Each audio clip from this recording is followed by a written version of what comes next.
House stole it, winning 5-4 to improve their record at 5-3, and the Canadian flag was again flying high.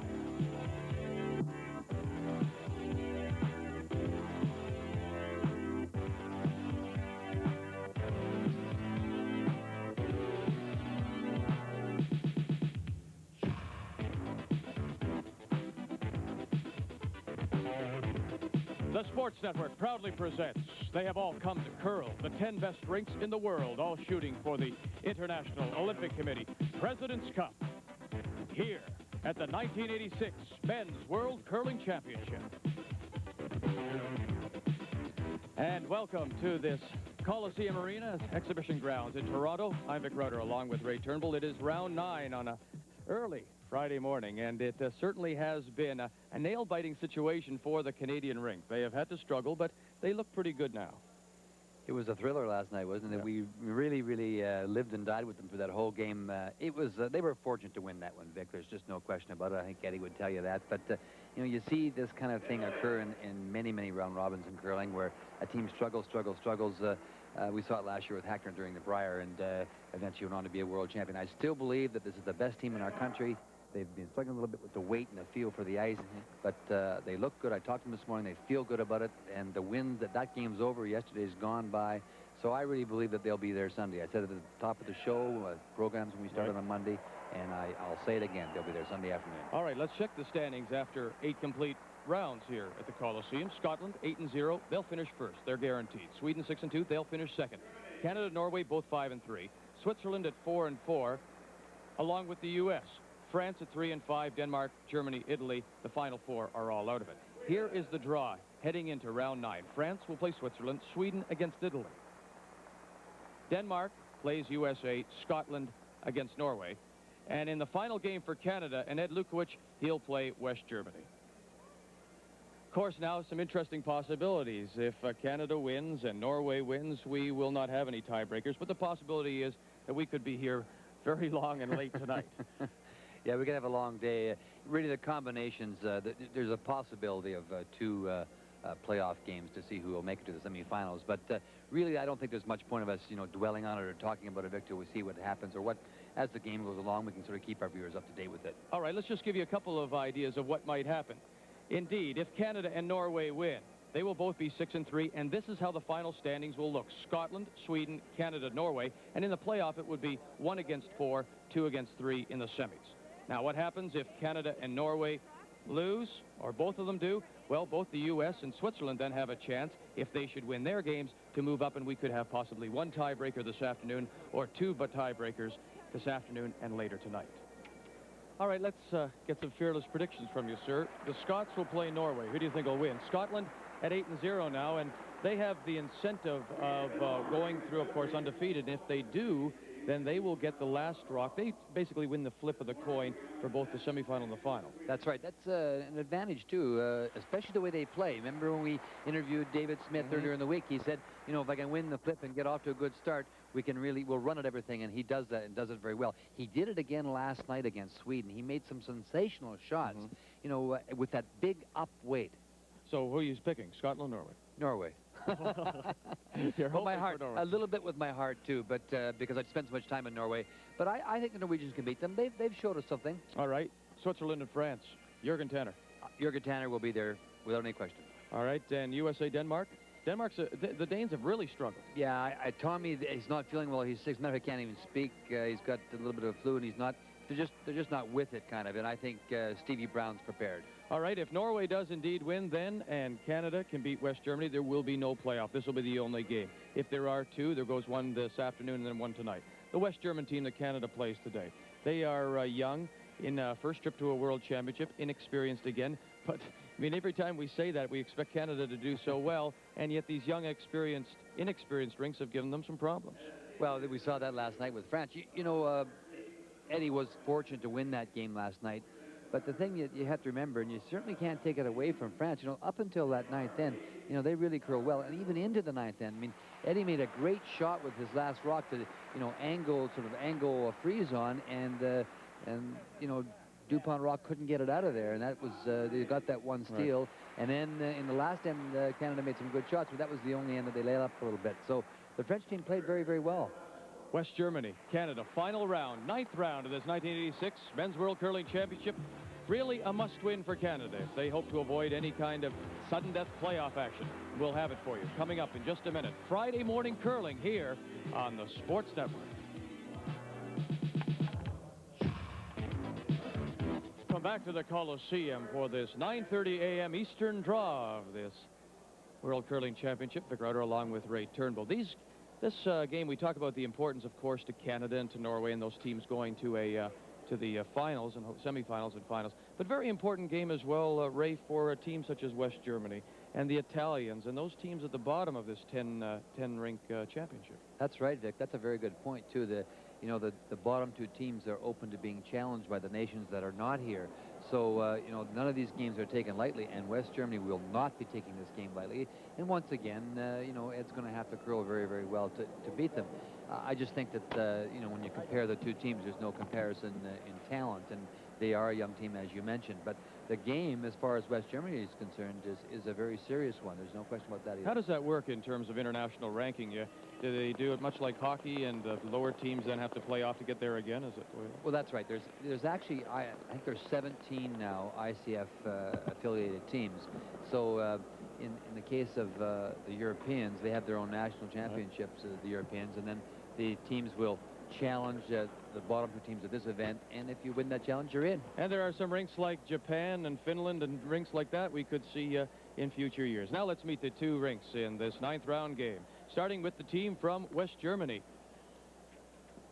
And their lead is 24-year-old Thomas Vogelsang. 41-year-old Charlie Happ is their second. Uli Suter is the 26-year-old third. And their skip is 40-year-old Roland Jentsch, the team from West Germany, and they play out of Ferguson in West Germany. Of course, now the very familiar Canadian rink, led by 29-year-old Brent Sy, the second, 29-year-old Neil Houston. John Ferguson is their 28-year-old third. And the skip, the veteran, Ed Lukowich. And, of course, the Canadian rink curls out of the Calgary Winter Club.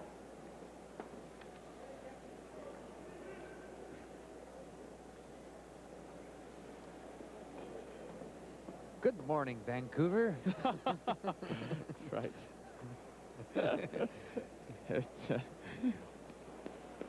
Orange juice and croissant down Stanley Park, and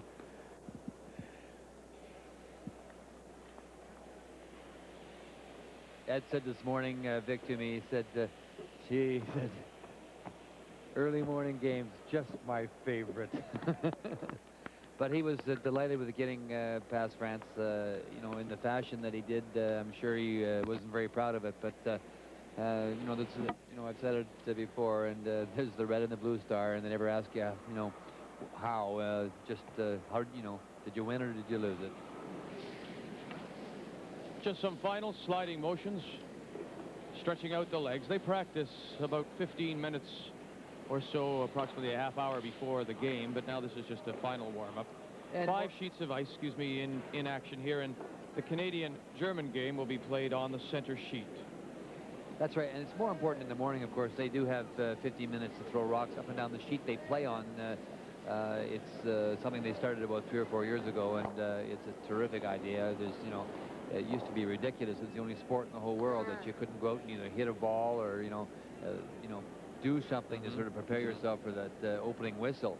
And curling got in tune with, everything else, and now we can practice. You get a look at the ice, and we don't have to guess. As a result of that, of course, that's really had a great effect on how you play the game. You can become much more aggressive a lot earlier, Vic. Canada has won the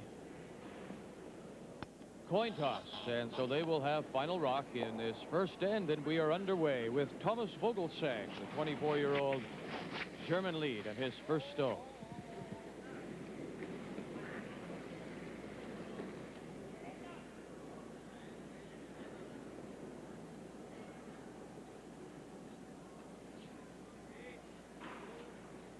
Well, I haven't had a chance to watch the West German team too much. We really haven't had them on our telecast to this up to this point, Vic. So You know, we'll take a look at their mechanics. I'll try and comment on that as we go along to see how they throw. And, you know, Roland asked for that stone in the rings, so obviously he's not, you know, he'd like to play the game fairly wide open and clean for a couple of ends. Eddie isn't waiting for anything, as he hasn't all week, and I don't expect him to change his style of play. That's been one of the things that all the armchair quarterbacks have been discussing, is that they feel that he, because of the ice, is a little trickier and that he's been a little too aggressive. In other words, not, you know, he shouldn't be trying to use some of the things that he could normally use because of the conditions. But he hasn't really changed his style. I don't think he's going to either. Brent Simon, his first stone, just not quite biting, and this will be the second for the German lead, Thomas Vogelsang. Well, the Germans got off to a bad start. They lost their first 6 games, but they have won their last 2. They beat Italy, and then last night in round 8, they surprised the U.S. rink 6-3. And heard a comment this morning by Neil Houston saying, that's just great. Just when we're looking maybe for an easy game or something, we have to run in this German rink, and they're hot. So yeah, they may be in for quite the game. Well, if you listen to our telecast last night, you heard Eddie's comment. He said, we looked over and saw that the USA was getting beaten. He said, gee, they're doing us a favor, but we got to play that team tomorrow. Hope they don't do any favors for themselves tomorrow morning.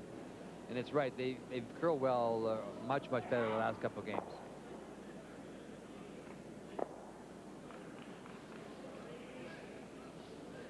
Brent Simon, his second stone. Behind the tee line, fully in the 8th one. They looked for it out in front, and it slipped into the rings. Eddie wouldn't mind getting a little jump, and that's the way he plays all the games. Win the flip and go right after them. Charlie Kapp, the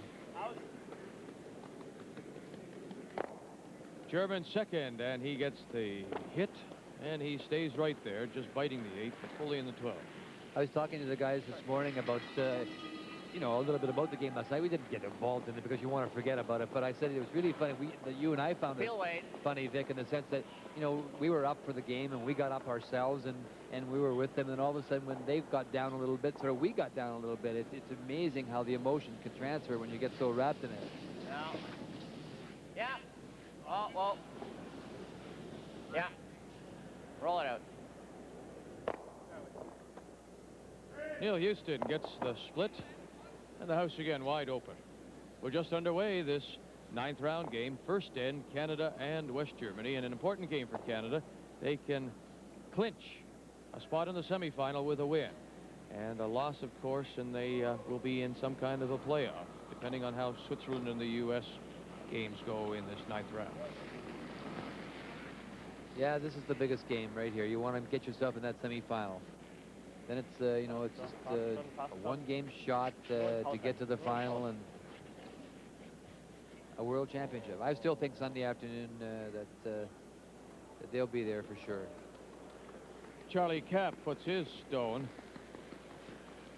half in the 8th. Ed wants to hit this and roll to the outside. Peel weight. Hanging on the edge. Peel weight. Keep your weight up. He's playing this from the outside in. He has been playing a lot of mine. He just a lot of his shots from the inside out. We'll try to watch to see what kind of a pattern they follow today. The nose hit by Neil Houston, and it stays right there. Good solid weight, Vic.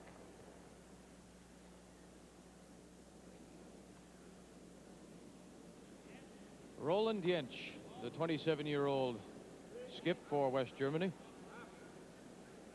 For all of these gentlemen, that is their first world championship, although Roland was in a 79 junior championship. We could sort of review for our viewers, the ones that got up with us and joined us earlier this morning. You know, sort of, if you haven't been watching how the ice runs, as the game progresses, there's a bit of a frost line that builds up on the outside. The stones are thrown from the outside in towards the center. In about this position here, you can see where Eddie's holding his brush run very, very straight. As the game goes along, if you're playing off the center line, in other words, if you're going down the center, they'll hold on the center line, and then when they get off it, they'll start to move and come across. Now, it wasn't quite as evident last night. They weren't doing quite as much of that last night, but earlier on in the week, they would come off that center line with quite a bit of movement. Now, Eddie all week has been playing with the curling turn as opposed to playing a lot with the straight turn. The Scots, on the other hand, have been playing nothing but the straight turn. They love to throw those out turns and throw them from the hip, and they've been doing it very, very well. Sure have. They are 8-0. John Ferguson, the Canadian third, and his first stone, and he gets a little spin and rolls off to the side.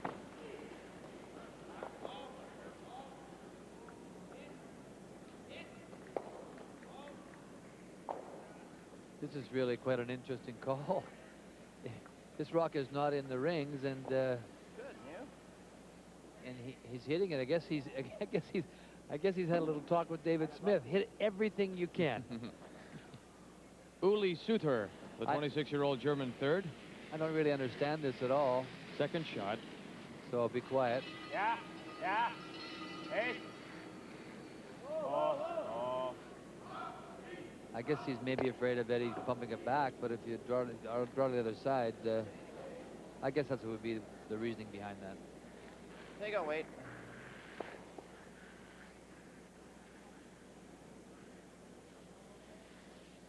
Once The again- pressure has been on this man all week long, Ed Lukowich.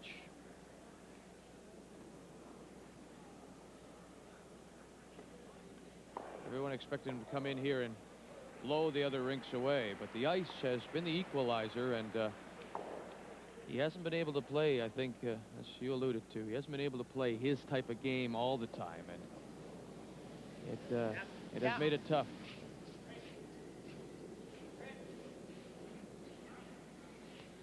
John Ferguson, second stone. And he has the takeout, and he gets a little roll just to the center line, back of the 8. It's noticeable that he played again that outside in shot, and we'll see if they stay with that. You can see the ice that's being taken. Nobody here throws the kind of weight that the double that was made by David Smith against Canada, for example, is a shot that I believe it was the third end, the third end I think it was. In their game, was a shot that couldn't have been made by anyone else here, other than maybe Eddie, because they have the ability. He has the ability to throw the big weight too. But because they threw that big heavy weight into the throw, he made a sensational shot. The 27-year-old skip for West Germany, Roland Jentsch, and this is his first stone.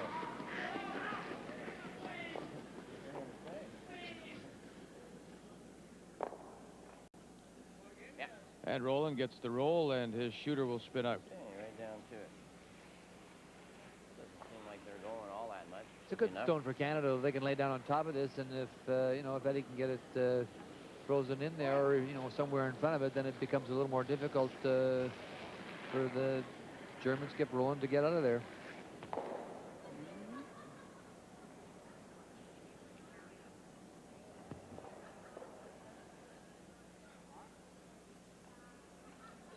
.71%, the curling percentage for Ed Lukowich. Not a good number, bad number? Not a great number for him, that's for sure. He wouldn't be satisfied with that, I can tell you. Pretty good ice. They're moving a little, but not a heck of a lot. What is it, Keener this game? Oh, it's just the same, isn't it? Yeah. Discussing the weight.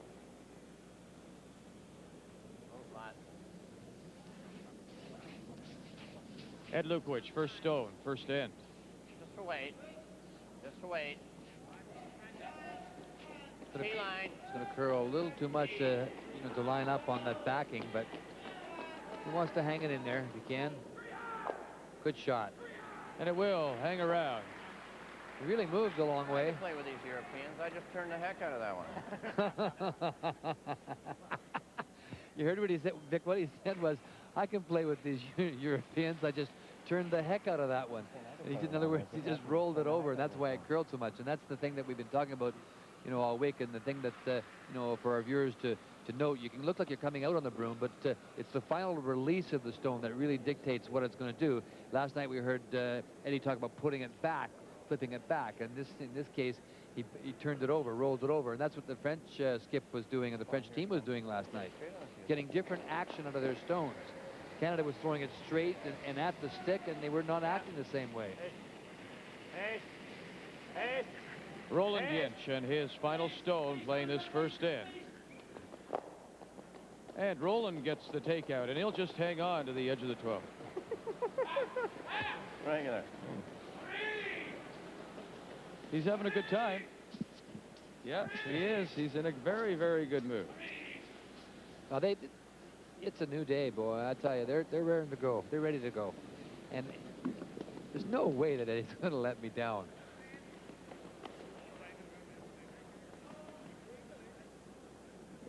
They feel good. You know, they weren't happy, as I mentioned earlier, about their performance yesterday. That's for sure. But you know, they feel good this morning. So.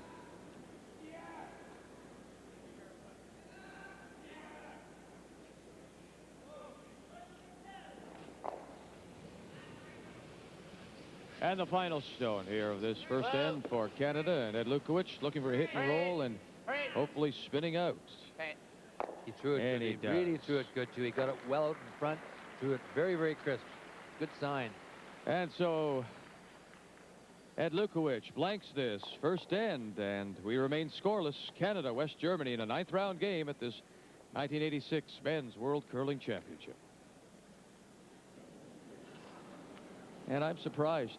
I really am by the size of the crowd for a 9:30 a.m. draw. It's very good. They've been averaging over 5,000 people for every draw here at the Coliseum in Toronto, and the organizing committee of this 1986 World Championship to be complimented. They've done a fine job. Just before we go on, get involved in this end, Vic, I'd like to sort of comment on that last shot of Eddie's. You know, that rock was at the 9 o'clock position, just fighting the 12-foot. And, you know, the curlers, the viewers that are curlers, when you go out and practice, you know, you should really be practicing all the shots. You might have a shot like that only in actual game situation, maybe 3 or 4 or 5 times a year, you know, depending on how much you curl.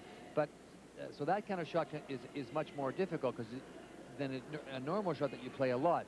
So the fact when you're practicing, you should be playing those kind of shots a lot, because that's the only time, you know, you may get them. And all of a sudden, for example, if that shot came up and stared you in the face in the 10th, then you had to hit and stick or something. If you've thrown it 40 or 50 times through practice sessions, then it becomes a much more routine kind of a much more routine approach to the whole thing, as opposed to having only thrown it 5 times through the year or something.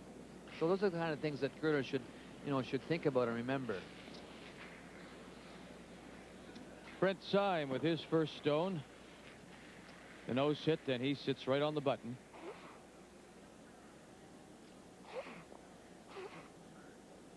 This will be the second shot for the German lead, Thomas Vogelsang, and he is a 24-year-old physics student. Yeah. Hey. Hey. Hey. Okay, come. No, stick. And right there, the perfect law of physics. For every action, there is a reaction, and he reacts and rolls out. It's too early for that, Vic. Too early. And if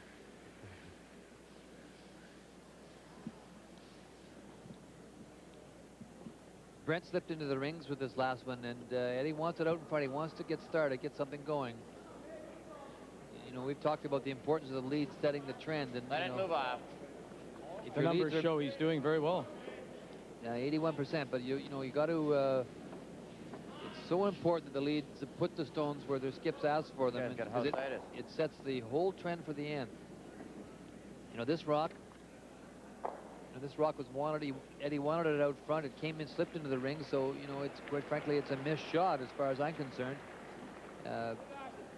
Yes, it's in play. So as an official scorekeeper, you should maybe only get 1, maybe 2 for it. But it does, you know, from a skipping point of view, it changes the whole complexion of this end. This is the German second, Charlie Kapp, the 41-year-old, and he's a member of the West German Army. Gets the takeout and rolls to the edge of the 4. On leave, I guess. Just on leave, sure. Couple of weeks off. played against his Tail son weight. in the final. His son, they beat Is that his right? son in the final. That's right, he was telling me. Neil Houston, his first stone, playing the second end. Still Yeah. scoreless, Canada, West Germany. Whoa. Shot. And Neil gets the hit, and the shooter rolls as well.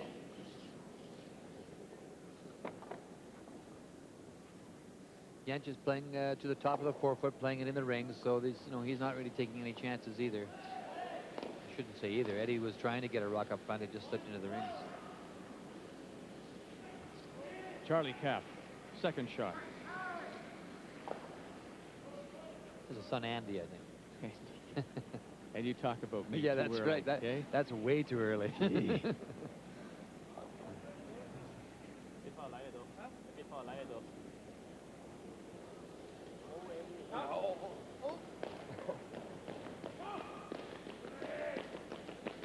And it sails right through, and so that house wide open now for Ed Lukowich. And once again, he calls for the corner guard up front. And the call goes out to this man, Neil Houston. You heard Eddie mention that it seemed a lot keener this morning, and it is a little cooler outside today, Vic, and there's not as big a crowd in here this morning as there has been during the round robin. So, the ice is maybe a little harder and a little bit faster.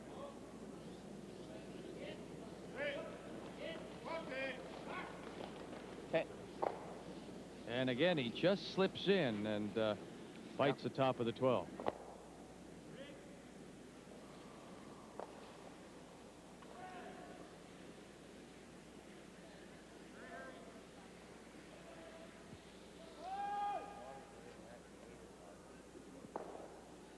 The Canadians time from hog line to hog line, so we'll try and pick up some of their conversation to see how it's running.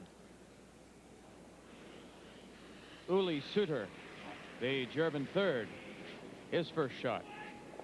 Last night it was running in the neighborhood of 12 and a half, not quite 13, and they've referred to it being faster, so we'll try and get a line on what how it is running this morning.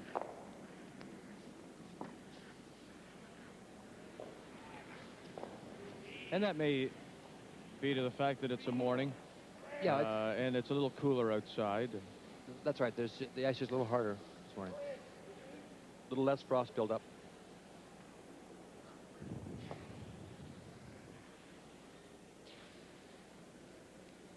No one's played a shot off the center line yet. I've just sort of been trying to keep track here. Everything's been from the outside in. So we'll try and watch to see how they react when they come the other way. But we have not seen a shot off the center line. Last night in the French game, Canada and France, the majority of shots were played going, coming off the center line. John Ferguson gets the takeout. A little bit of a flip, and he's a couple of inches off the center line.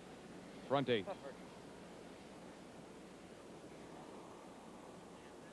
Roland Jentsch.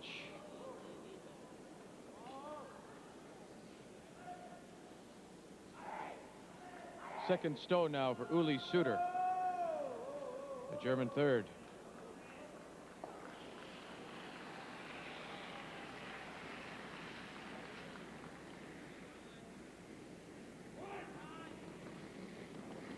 And no turn at all. See, it's got no turn on it, Vic. I don't think it made a half a revolution down the ice. Now, that's a very, he got away with that in that particular situation, but that's a very dangerous thing. When you throw, no turn on the handle or very little turn, as the conditions change and the ice gets a little bit softer, you take the chance of those stones, reversing turn on you or not reacting the way that you think they're going to. So, especially on arena ice, I found, from all my experience on playing on it, that you really should have a fairly pronounced turn. John Ferguson, his second stone. Here in the second end of a scoreless game between Canada and West Germany, ninth round. Excuse me for interrupting. Sure, But you can see John Stone made a full turn on the way down, and you'll notice Neil, his mix even more. He has more turn on this handle.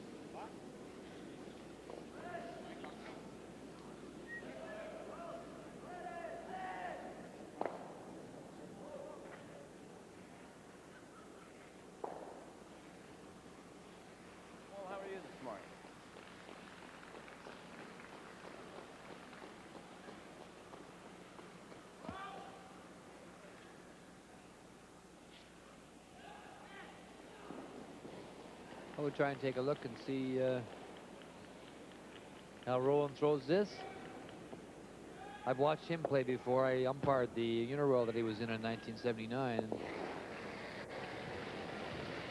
Throws from a balance, but he doesn't get right in behind his stone. He's a little bit to the outside of it, and very quick release, very early release. Lots of curl. And he gets the takeout, and he sits at the top of the 12, just off the center line.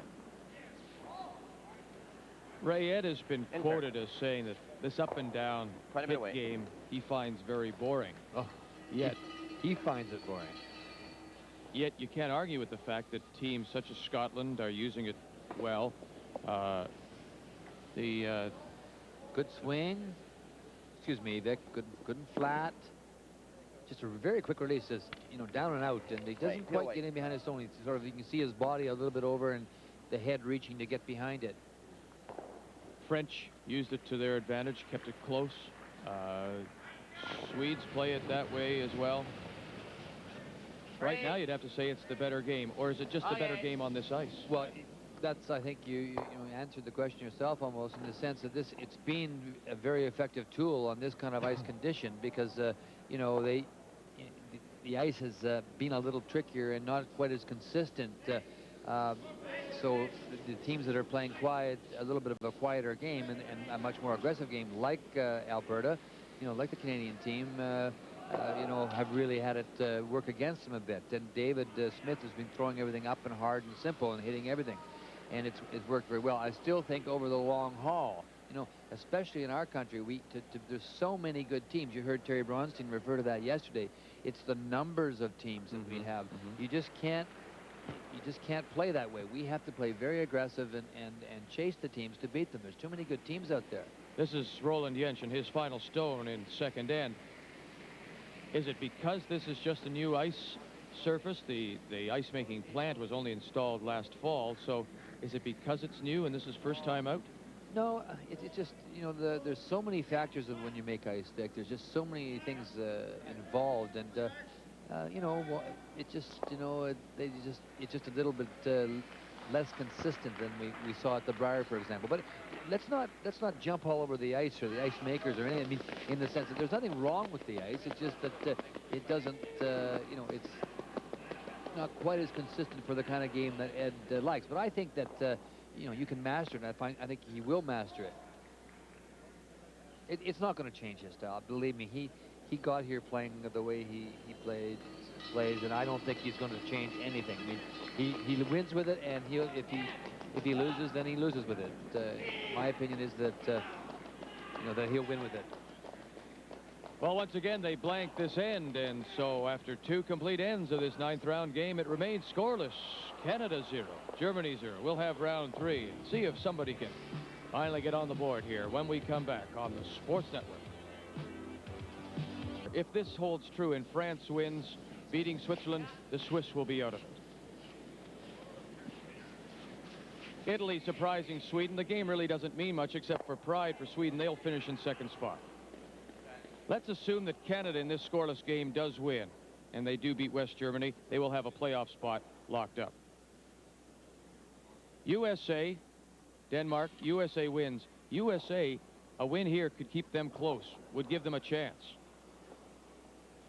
But in this game, very important, if Norway does hold on to beat Scotland, Norway would clinch the other playoff spot along with Canada, and in that way, everything would be locked up. If Norway should lose it and USA wins, they would have a playoff. And now it's 1-1, so who knows? Interesting enough, the West German lead put his rock on the top of the forefoot, just off the center line, and Eddie went over and hit it, rightly so, of course, but he used the out turn. In other words, the center line, he held the broom on the center line and came off the center line into it, and that's the first stone we've seen. He got a hit and roll to the corner, and we just saw the West German lead run and split that off. Eddie's walked up to the front with Brent's last stone now is going to play a corner guard. Judy Lukowich is sitting here with us. She's going to time a couple stones for us. Vic, we'll try and get an idea. She was mentioning that it does, Luke mentioned that is a lot quicker, and I think the watch is going to bear that out. Brent Syme and his second shot, now playing the third end, scoreless tie. Pretty funny. Normally we can't hit the goddamn ring, but now we can't get them up.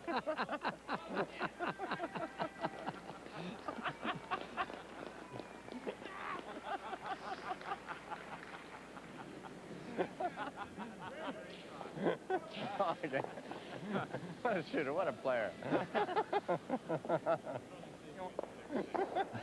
Well, you know what they're laughing about so hard is that you heard what John said. Normally we can't hit the darn rings, but you know now we can't keep them out. Are you having fun so far?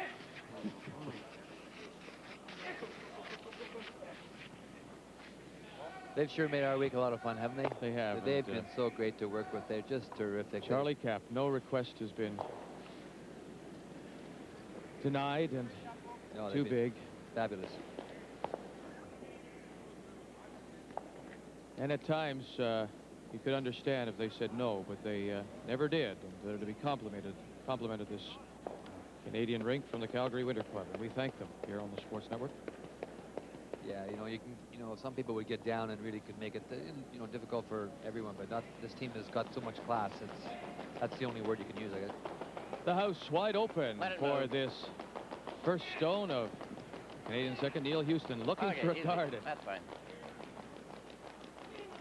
Don't waste your shot. It'll only be around for about 2 seconds there.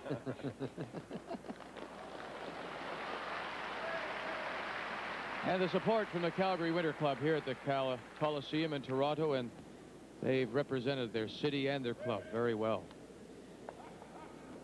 We got that, we got that stone timed at about 13.5, almost close to 14, so it is much faster this morning. Much quicker, Vic. Hey! All right. Come.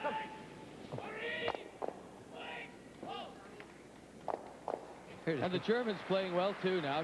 Sure. On the other hand, this is a takeout game, and we've seen it, and it takes some skill to do very well. And right now, the Scots have got it to perfection, and Everybody thinks that's what we're going to do, Yeah. The other thing, I'd just like to touch on, and you and I talked about it last night, Vic, is that I know that Eddie's curled in more big competitions, or as many big competitions as anyone in the game in our country. Looks like a lot. But there still is a little, it's an hidden pressure that's there okay. when they put Canada on your back, and I don't care. You don't even realize it. And I've had a lot of discussions with other people. There's a lot of pressure on you out there for the simple fact that you are representing 1.25 million curlers, kind of, and you don't realize it. But until things kind of start to go a little bit wrong on you, and it really becomes imperative that you're able to sort of, really, pull yourself together. 0-18, so it would be a major upset if the Germans would beat Canada. But it was a major upset earlier in this 86 championship when Italy beat Canada. So anything's possible. But once again, that's really the beauty of this game, that on a given day, Let's try the other even side. Maryland Dart could be Looks like a be a touch winner. more frost on the side. Oh, it started, eh? Yeah. Well, she just may be come Saturday at 6:30 here on TSN. Of course, that's the heart-to-heart challenge that you'll see live here. The new world champion, women's world champion, Maryland Dart against Ed Wernick. And we will have it for you live from the Coliseum, 6:30 Eastern Time, Saturday night. This is the first stone for the Canadian third, John Ferguson. Wide open house.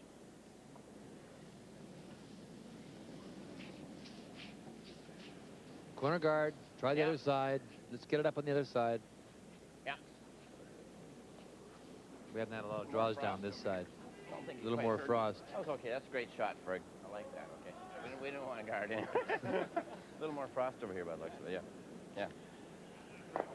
We don't have to comment. You can see exactly what... Well, yeah, I can see that there was more frost down that line. Just look. Come here. Look at this. He's actually signaling out front. No, it can't be. Into the rings, he wants it. Top of the forefoot.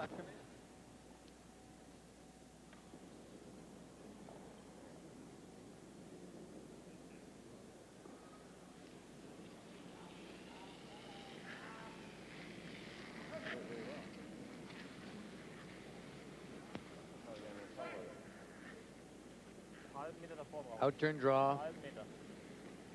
Halben Meter.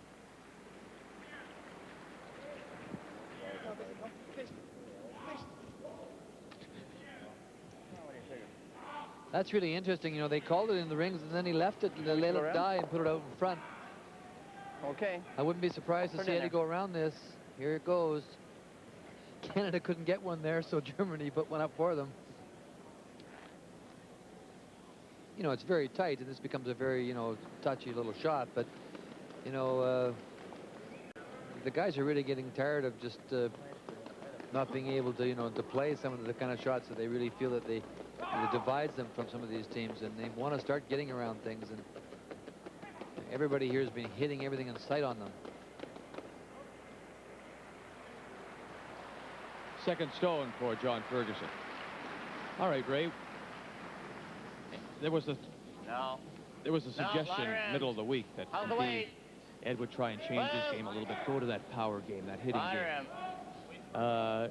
Yet he continually tries to make things happen. Why not just go rock for rock, rock for rock up and down the ice? No, because then you become a team just like the ones you're playing. You don't. His strength is in what he does best, and that's close things off and make, you know, those soft, difficult shots. And that's why he's here. And there's just no way that he's going to not go with what he does best of all. You know, he then, you know, if you do that, Vic, if you change your game or go away from what you think you're strongest at, then you're playing into the hands of your opposition, as far as I'm concerned. Yes, I mean, I walk through the, you know, through the arena and people stop me and grab me, and just like I had with you too. And you know, what's happened? What's wrong with them? You know, you know, you really have to understand curling to sort of to feel what, you know, they did struggle mentally. They had some problems in a sense that they, you know, things weren't reacting the way, and maybe it was a little bit the ice. The ice hasn't been consistent, like I mentioned, but you can't run away and hide. You got to play, and so I'm convinced he'll continue to play the way he plays the best, the game he knows the best. And let's think back to the Scottish game just for a moment. Those viewers that may have watched it, a spectacular shot in the third, saved a possible 3 for Canada. They release their in, turn, You know, run straight. Eddie hit and rolled out in their the outs eighth, turns in Just nice the eighth, bump. then I believe it was, We'll take or a beaker. seventh then, Could be tough or for he him would to have roll got off a beak. he would have got 2.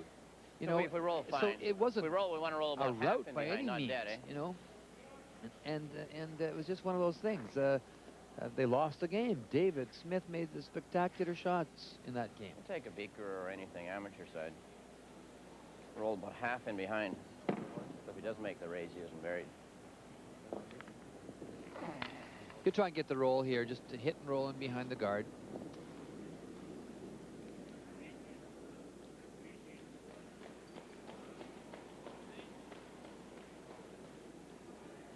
That's the first stone of this third end for the Canadian skip Ed Lukowich. There it is, the situation right there. Hit this guard, try and get the roll in behind the guard.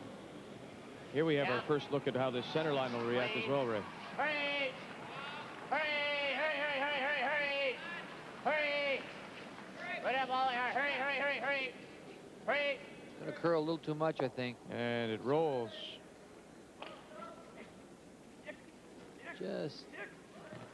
And it spins out. I think maybe just a tiny bit more weight. It looked like he maybe underthrew it a wee bit. Well, yeah, but I was yelling so I could tell the I threw it that way.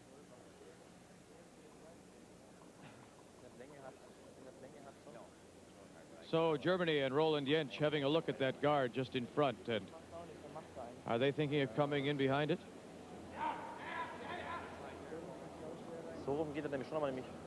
Yeah, they'll try and come around this guard in this fashion here. Try and get it someplace in this area right here. There hasn't been a whole lot of rocks thrown out here. Looks like a lot of frost. Gonna go with the other turn, come the other way. It's sort of surprising because you heard what Luke had to say. There hasn't been a lot of rocks thrown out here, and there's a lot of frost out there. The other side of the sheet has been played a little bit more, so you would think that maybe they'd go with the out turn as opposed to the in turn.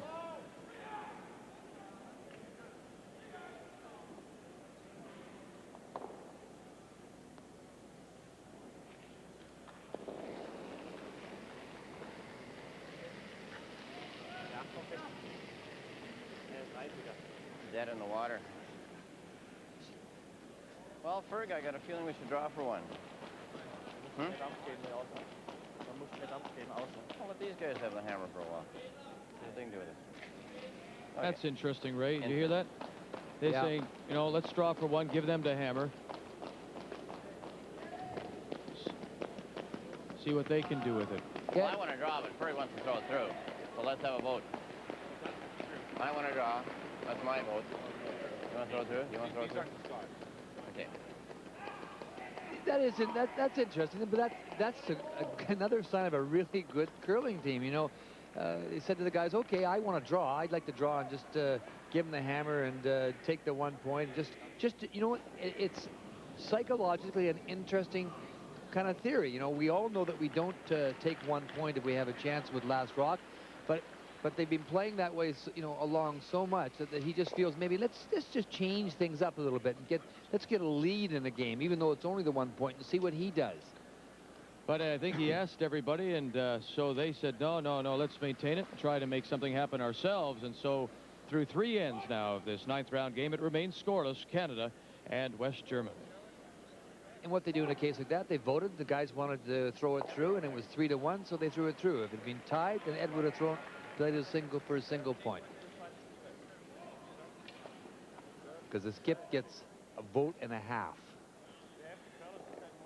Here are some of the other scores in this 9th round. Scotland, Norway, they remain at 1-1. Very important game from Norway. They must win. USA, a must-win situation for them, tied with Denmark 1-1. Our game, scoreless as we go to the 4th end. Sweden, Italy, 1-1. Swedes will finish 2nd place. And France continues to lead Switzerland 2-0 in a must-win situation for the Swiss if they hope to get into a playoff.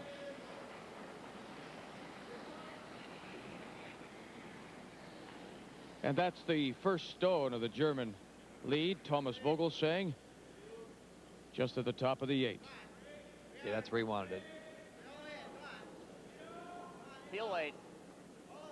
They're going to hit it, try and roll to one of the edges and get, hopefully Germany will roll out 1 time and they can throw up another corner.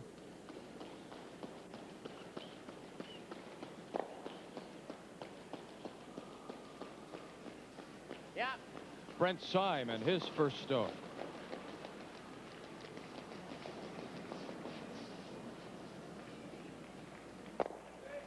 Gets the hit, gets the roll, and Roland Jentsch trying to help it along. Good shot. That's a great shot. It just hangs on there. Just bites.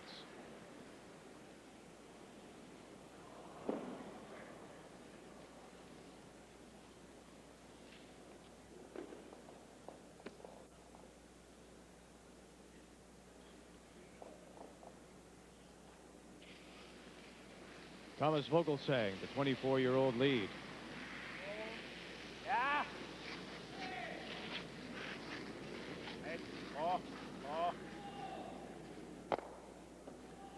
Picks it off and gets the roll towards the middle, full in the 12 at around 9:30. Good shot.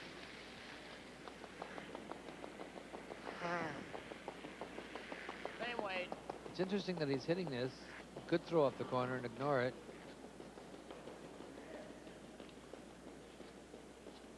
Brent Syme, the accounting supervisor with Western Gas Marketing in Calgary.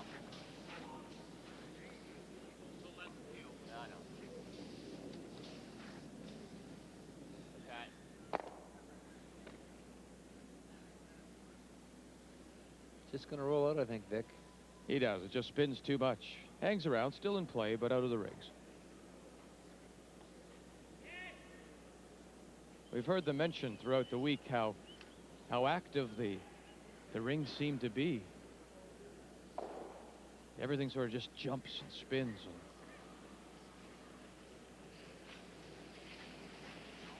Top of the 4-foot, he's looking for it.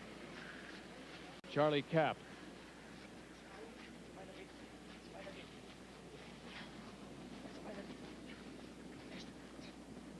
Here's what Ed wanted. It's exactly what he wanted. Not fast enough. So now the center line guard. I think you got to go around. I mean, if he's going to stay with, you know, his own style of game, he's going to go around And it. we'll take the split, too. That's right. He just took the words out of my mouth. The nice thing about that is that going around it, if you don't get it by Vic, you can just, if you just tick it, it's a good shot. You then set up 2 corner guards.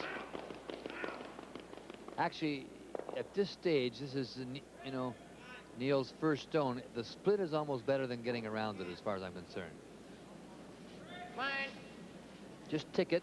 You end up with 2 corner guards, and now the German skip has to make a decision how he's going to defend that 2 corner guard situation. What you don't want to do is hit it on the nose. And the split is what they'll get. It's a little too thick. Okay. And the It's not bad, though. German stone rolls into the rings right on the edge of the 12. Yeah, unfortunately, it rolled into the rings, and you know, if he just hits it thin, then he gets the 2 corner guards. I know he said the split's okay, but I mean, is he disappointed in that shot because he couldn't draw behind it? Yeah, but he didn't want, what he didn't want to do is hit that. It's so thick to push it in the rings. That's all. I mean. No, but I'm saying about Neil's shot. I mean, he wants to play it come around. He wants to try and come around. Is he disappointed because he can't? No, he played it tight enough so that if he didn't get around, he would end up with the 2 corner guards. Really heavy over there.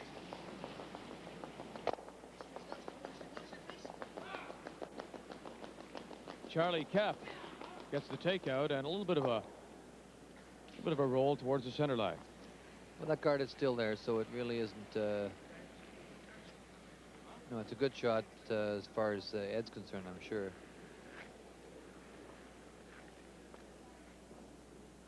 Regular.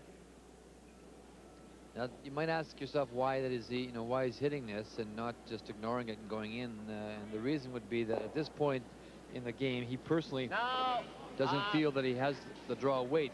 Right. He's not sure, so that you don't want to take those extra kind of chances, you know, in a situation where you maybe don't, at this point, have sure of your draw weight. So, well, look at the roll that Neil Houston is getting. I think it's going to go. And it just squirts out the other side, but it hangs around and looks like it may just be biting.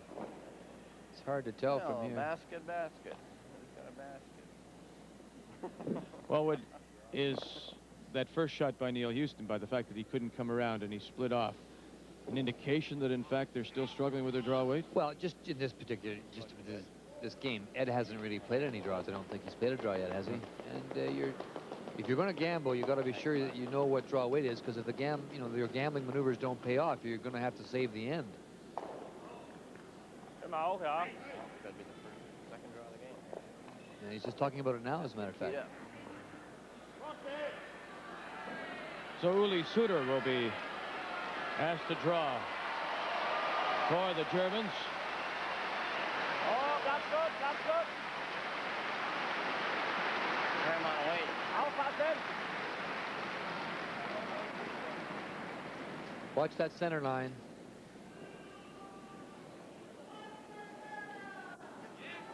Just stayed right on the center all the way down. It moves once you get over it. It'll come down a bit, but Stays right there, right on the tee line, and hack, but make sure a hack.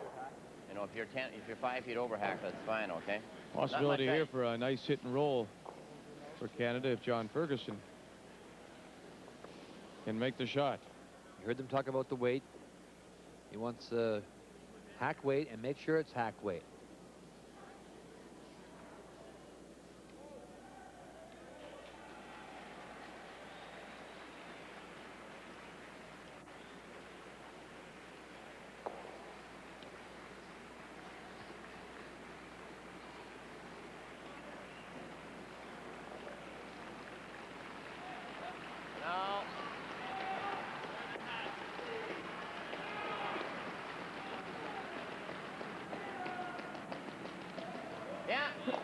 Got the draw away. That's when you roll it away now. Try and roll it away.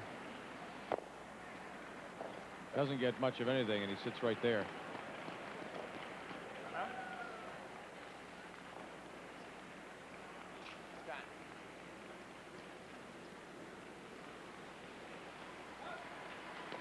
And this has become a customary sight here at the Coliseum, the parade of flags, and the Italian flag making its first appearance at these 86 World Championships. Sure seems like that center is running as straight as it has. Yeah, that all week long. Didn't come very much at all.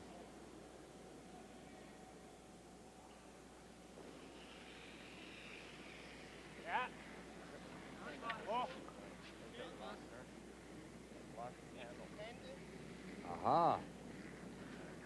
Uli Suter and his second stone. Let's see what happened there, Vic. Isn't that what we just talked about 5 minutes ago? Well, we will definitely draw down to this one. It changed handle. He has a habit of putting no turn on his hand, on his stone, and he has no handle. Watch, it'll indicate right here. Watch him say no handle right here. Hit and roll over there. Okay. Let's go. It's got no handle. You can see it's actually turning, taking the reverse turn. And that's the danger, especially on surfaces like this. You've got to put a pronounced turn on your stone.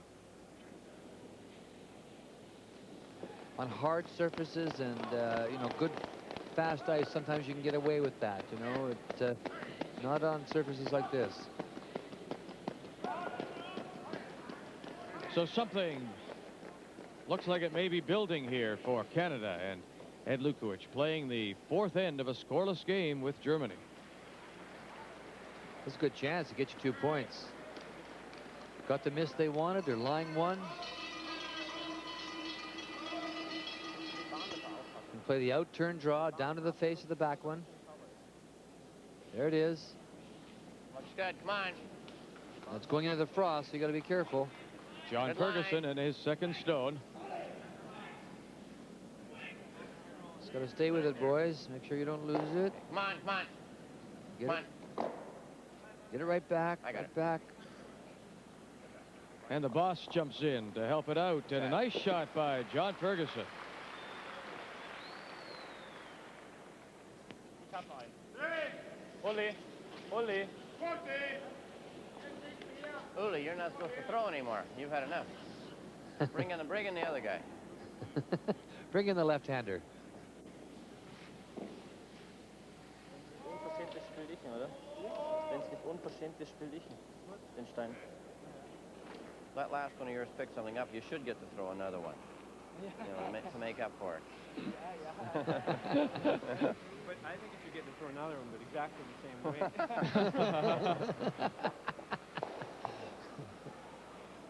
Looked like it picked up a hair or something halfway down. Change turns.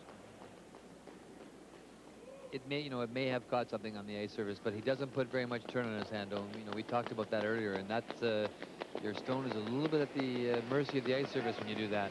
The first stone for the German skip, Roland Jentsch.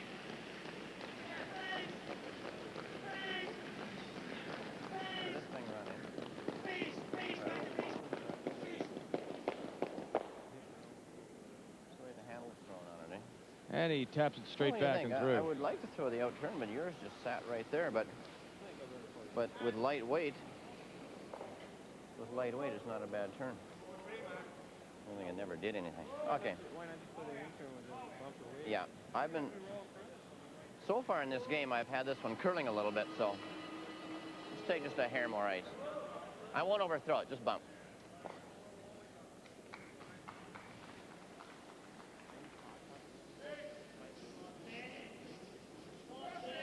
Discussing they're playing the intern, just discussing the weight.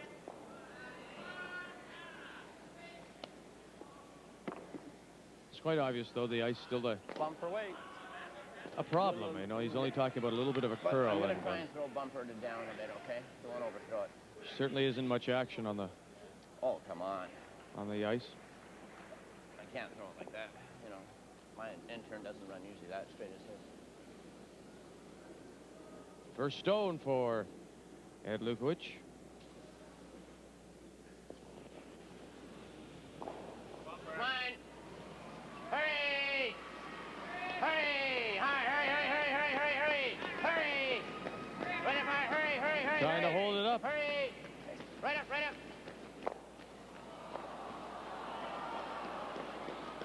He gets the action and he drives the German stone back onto one of his own and out of the rings.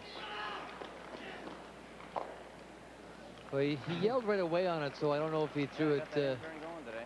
in turn. Yeah, Throwing the out-turn, I just didn't like it. No, it's thrown different. Well, he sets his back, and I'm turning mine. You know, it's just totally different throwing rock. Like, we talked about this last night. We just cannot watch, you know, and they shouldn't watch ours either, you know. They're not. Yeah, you know, that's right. But, you know, let's not go by their rocks at all. And you know, they shouldn't go by ours. The two teams are throwing totally opposite. What he's talking about is the releases. They're, you know, for our viewers to, you know, sort of stay in touch with the conversation. They're talking about the final release of the stone. That Eddie feels that the, you know, the West Germans are putting their stones back a little bit, and he's turning his over. In other words, starting them, so they're curling more. And he yelled right away on that, so, you know, he must have felt that he just rolled it over a little bit, got it started. Ich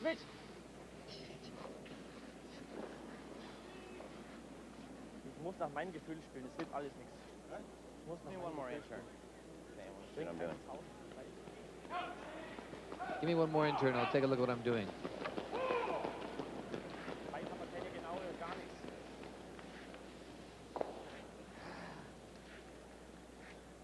You guys still want a blank? I think so. Okay. Does somebody want to go with this?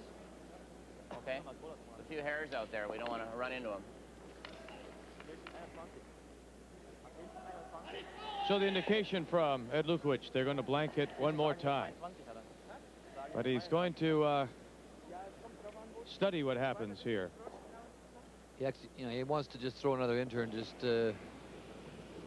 see what he's doing with it. That one's better.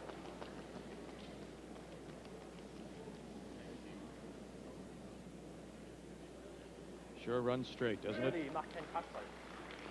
He threw a lot more weight on that one, too, than, mind you, he was just playing bumper weight on the one he drove back onto the back one. And so after 4 ends, it is exactly the way it started. Still scoreless. Canada, West Germany. 5th end when we come back.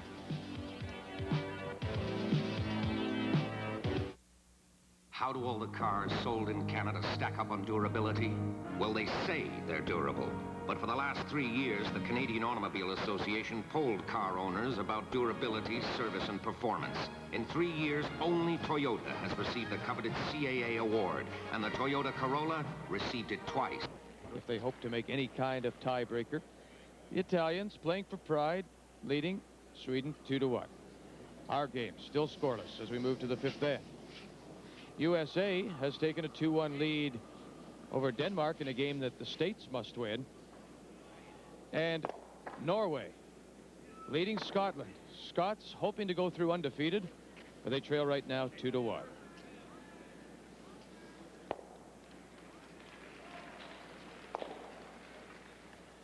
And a couple of rocks have gone right through as both rinks, Ray, continue to struggle with the ice. Well, the West Germans put the stone on the top of the forefoot, and Eddie went right up and hit it and split it out. Brent rolled out, unfortunately, so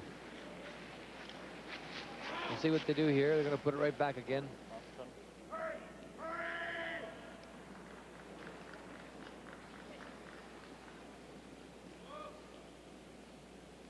Thomas Vogelsang and his second stone, center line, top of the 12.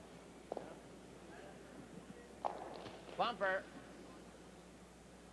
Bumper weight, out turn.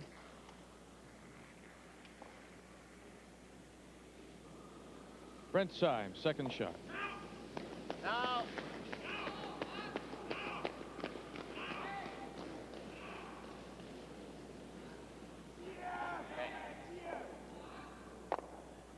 And Brent gets the hit, and he rolls out as well. Unfortunately, he rolled out on that, Dick.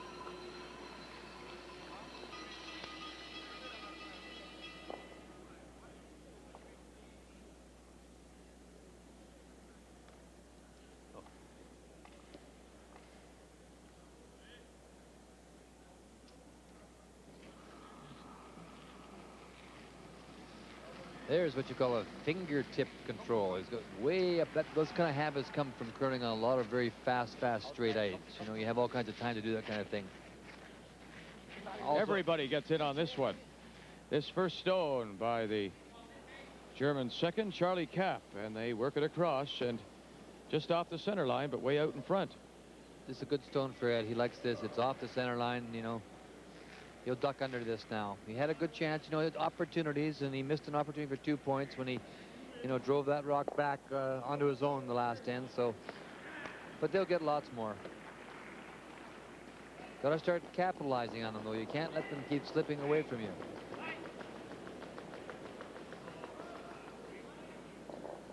The guys got to start making some fine shots, too. Everybody, all 4 of them. Neil Houston, the 29-year-old Canadian second, the curling coach at the Southern Alberta Institute of Technology.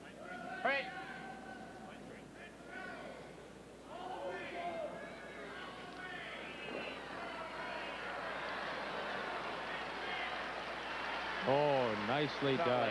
Nicely done by Neil Houston. You just can't throw those out on the frost, eh? You almost did, eh? You're just that hair outside, eh? Good shot. It's a corner of it peeking out, but it is top 8. Not a very big corner, Vic. And especially on this ice where it's so straight, it's tough to catch a corner. Well, the center line, you know, if they get it, this is a difficult shot because if you get it outside the center line at all, it'll run right down. And if you turn it in that center line, it's going to catch the front one. Much better, of course, to turn it in a bit and take the front off as opposed to missing on the wide side.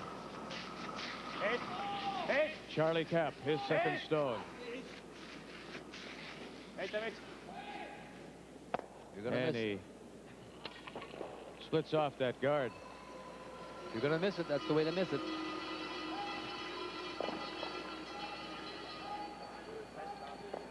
With the ice he was taking it, that's really what he was playing in essence. He's just sort of playing that, as a matter of fact. And Neil Houston reminds us that the Canadian College Curling Championships will be coming up in Kamloops.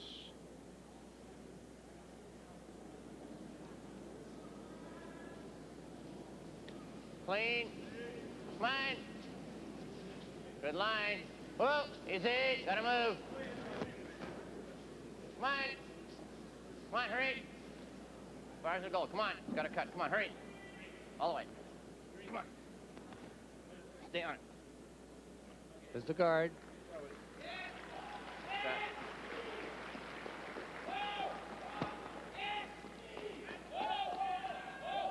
That's a good shot. Looking at the other turn now.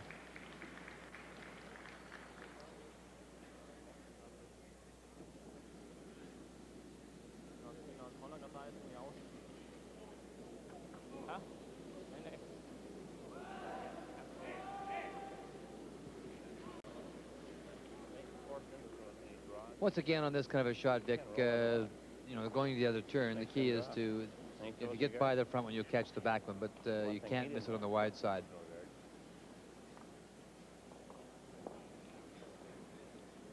Yeah. 26-year-old Uli Suter.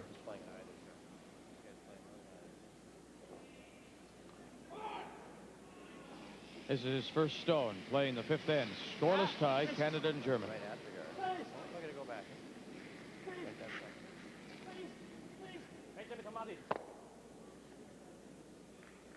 And he peels off that guard. Okay, he only took 4 or 5 inches of ice, so he was, you know, really just playing the front. Could be heavier here, so let's play it like full tee.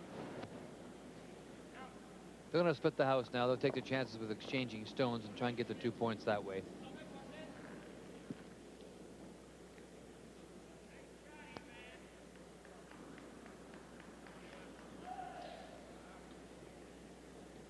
I thought they might go up one more time, guard it one more time, but in this case now they split the rings. Exchange stones for the next 3, then they can get their 2 points. Sean Ferguson and his first stone. Yeah. Hurry.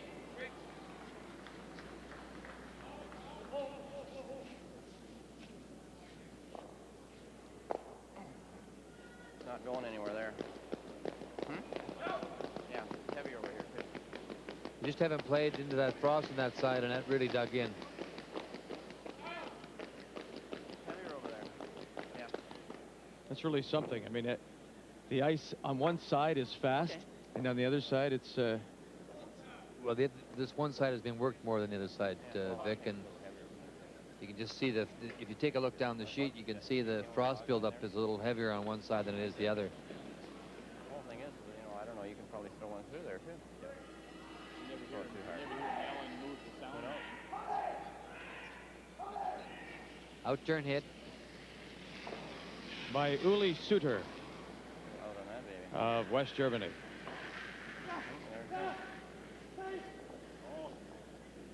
Gets the hit and the roll, and he'll stay just on the edge of the 12. Stay around.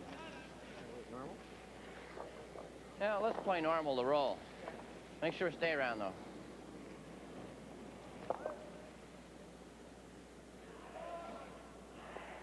Looking for that roll.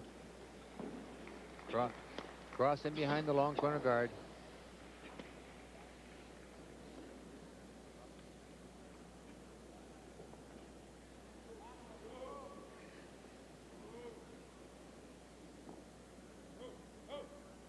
'28-year-old John Ferguson. This will be his second stone, the chartered accountant for Thorne Riddell. Clean. Yeah. Hurry, hurry, hurry, hurry, hurry, hurry. Well. Good shot. Really moved over in about the last 2 or 3 feet. It came across about a half a foot. Shot break. Well thrown. I think that's the secret, that the thing that they maybe be having a little bit of trouble with. Sometimes when they, when they went, from the center line out towards the edges, they would, not throw quite enough weight in some cases.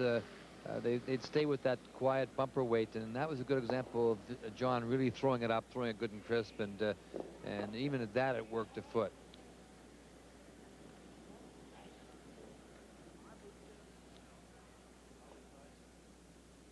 With ice like this, you just can't, you have to throw the same shot, but you have to alter the weights on it in different areas depending where it is.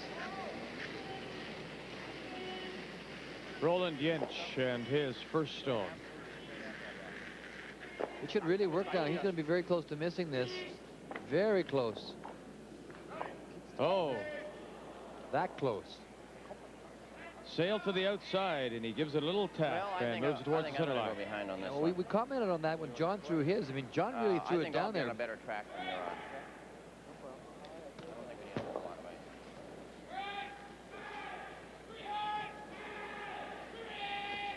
ice. Out-turn draw. I'm going to make sure I'm here, like, we'll take, if it's coming back here, we'll take back 8. That takes his roll away from, rolling in behind here. What do we got to do? Yeah. Oh, we'll take anything, that's in the rings. We just want to set up a double. We'll play for T-line. I'd like to change his shot if he wants to chase this new rock, okay.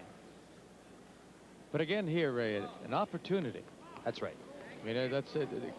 Maybe you overemphasize it, but this German rink, if it stays like this, who knows? A miss and they score a couple on you, and the ice is really weird.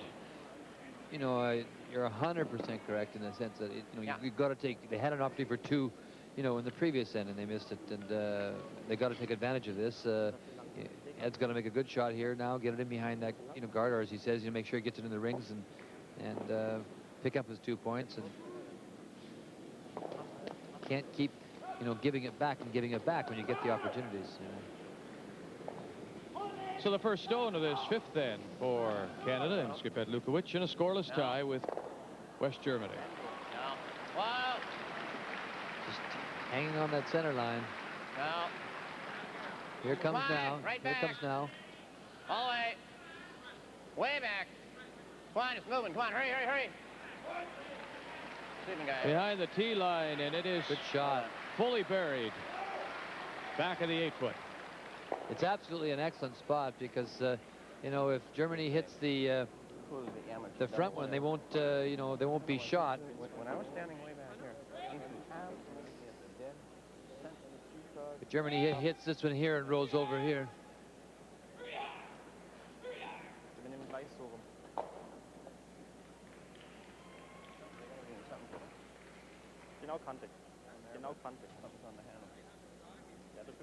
If they hit this here and roll over, they won't be shot, and that'll set up a free draw for Eddie for his 2 points. So, you know, their best chance is to try and hit this a touch on the outside and drive it across like so, and maybe get the double that way. Or their alternative is to come down here and freeze in front of it in this area here.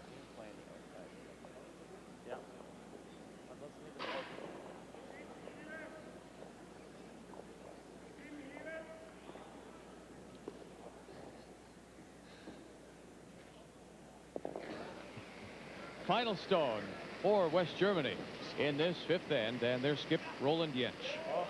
Oh! That's gone, eh? Not enough weight to break a pane of glass. Oh, and Nice Jentsch double weight, eh? makes the Really? mistake by throwing it outside again and this punching it over. So now Canada with a chance to score 3. And all they have to do is draw a good piece of the 12. I wonder whether he was playing the double or the freeze. Hard to tell. Just a little You to want the a little less outside, weight? and that's how straight it'll run. And there you can see the 2 Canadian stones. One at the edge of the 4, one fully in the 8, and a free draw now for Ed Lukowich to score 3 and get Canada on the board.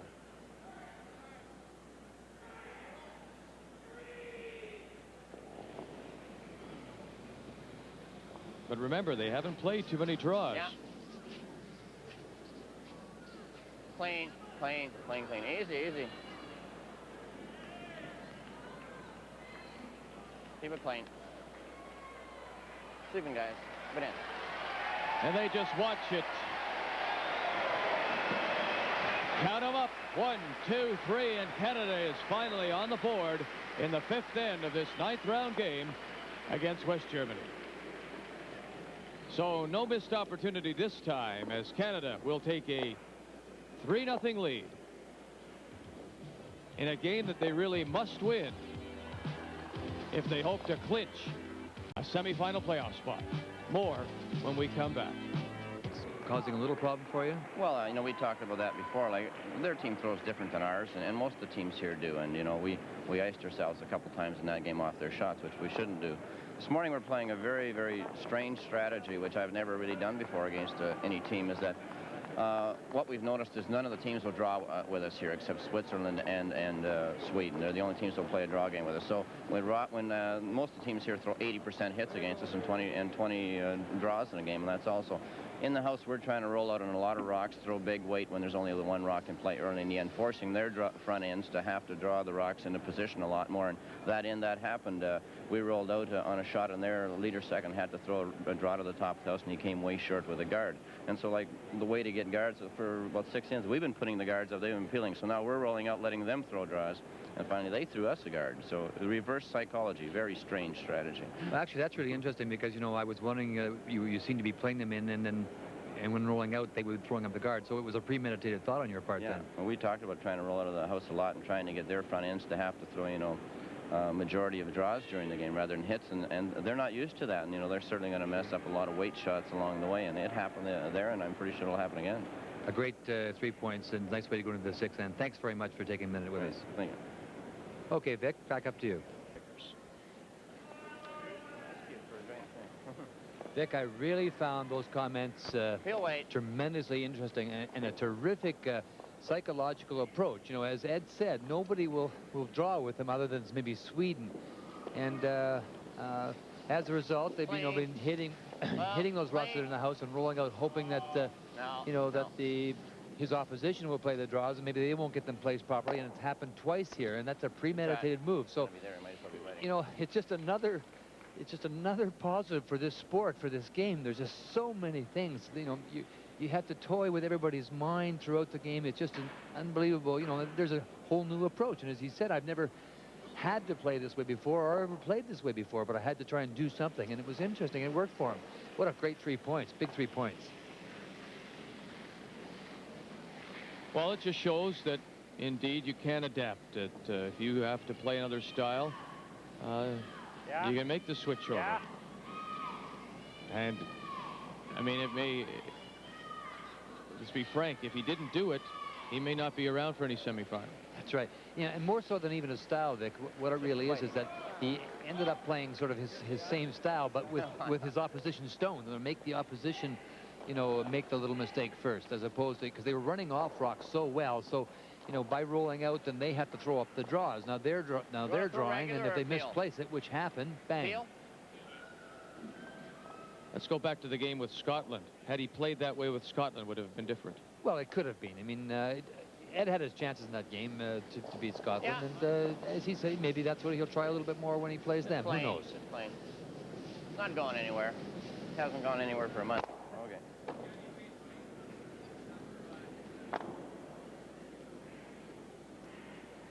He'll defend himself now. He's got his 3 points, and it's the 6th end, so he won't defend through the whole end. You know, if they put it up late, then he'll go behind it. But with Brent's and Neil Stone's, most of Neil Stone's, he'll defend it. Then if they throw it up again with John Stone's, he'll come in and force the end.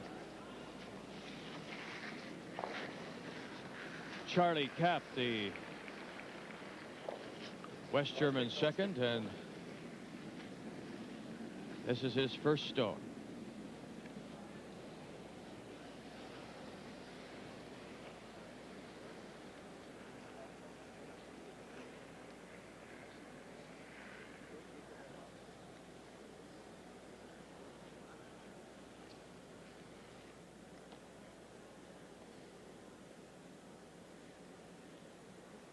Neil Houston and his second shot.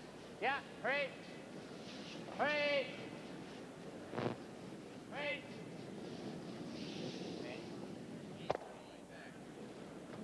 And he splits it off.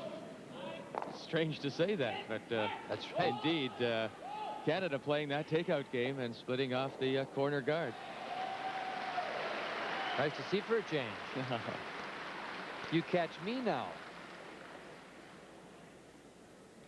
Yeah, he's saying make something happen, and we'll do a little curling. Charlie Kapp in his second stone.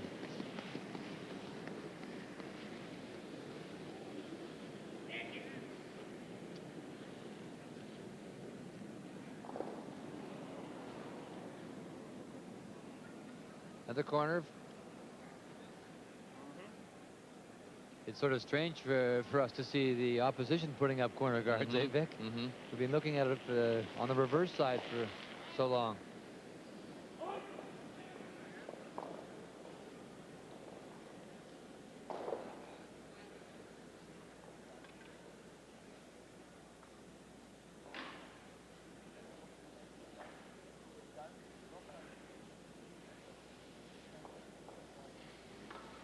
John Ferguson and his first shot as the Canadian third. We're playing the sixth end of this 9th round game, and Canada with 3 in the 5th lead 3-0. Shot.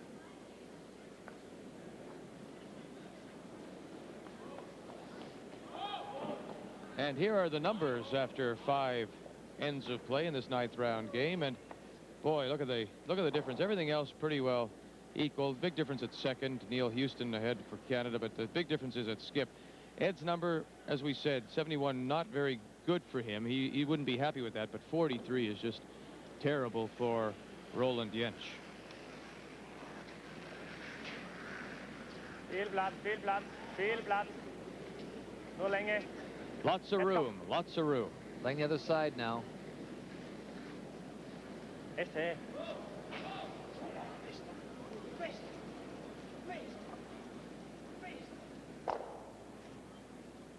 Just played it down that side, hopefully that if in Canada running it off, if they run it off, they could drive it back onto the one that's sitting at, you know, at the 3 o'clock position, or just fighting the 12-foot. Both stones just nibbling at the 12.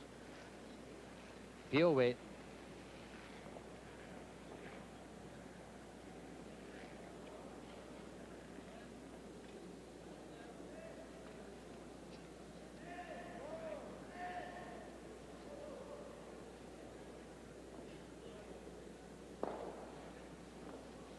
Second stone for John Ferguson.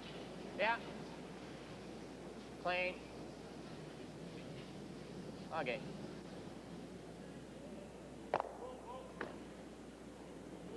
And John gets the split in the shooter rules as well.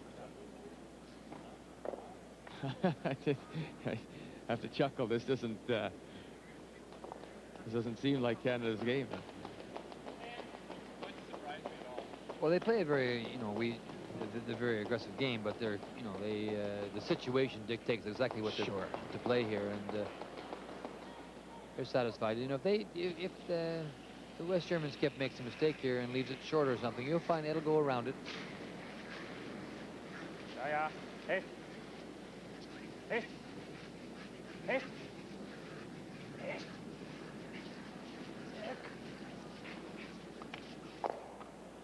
He's really struggling, and they burnt that stone. They just hit it with one of their brushes, and that's exactly what you do. You take it off. And Flag on.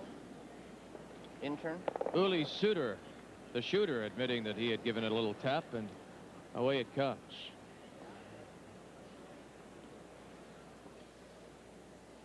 he knew it, and they took it off, and quickly, no problem. That's the way it should be handled.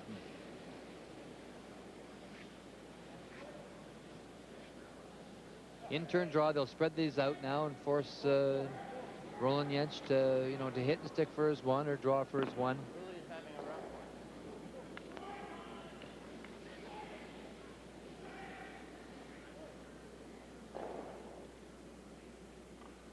So Ed Lukowich settles in, and this will be his first stone of the sixth end.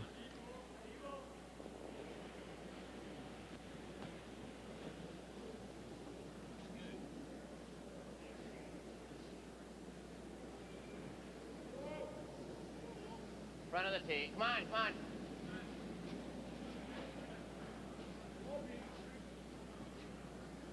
on. Okay. Well done. And he wanted it in front of the tee, and that's where it is, full in the 8. And Ray, maybe a good thing here, because with all those takeouts, you might lose a tendency to know what the ice is like. And now there's the skip playing the draw, so you're getting a good variance in your shots through an end. So, that's exactly true, Vic, is that any skip will tell you that he just loves to get throughout a game 2 or 3 what we call free draws, and that's a free draw situation. So it's always nice to stay close to draw weight and know what it is, in case you have to come up with the big one.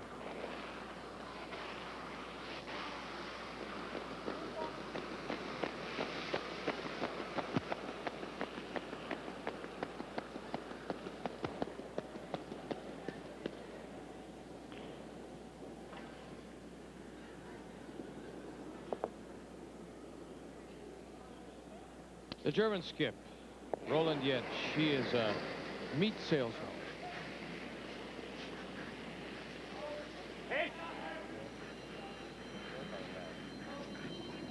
And his first stone.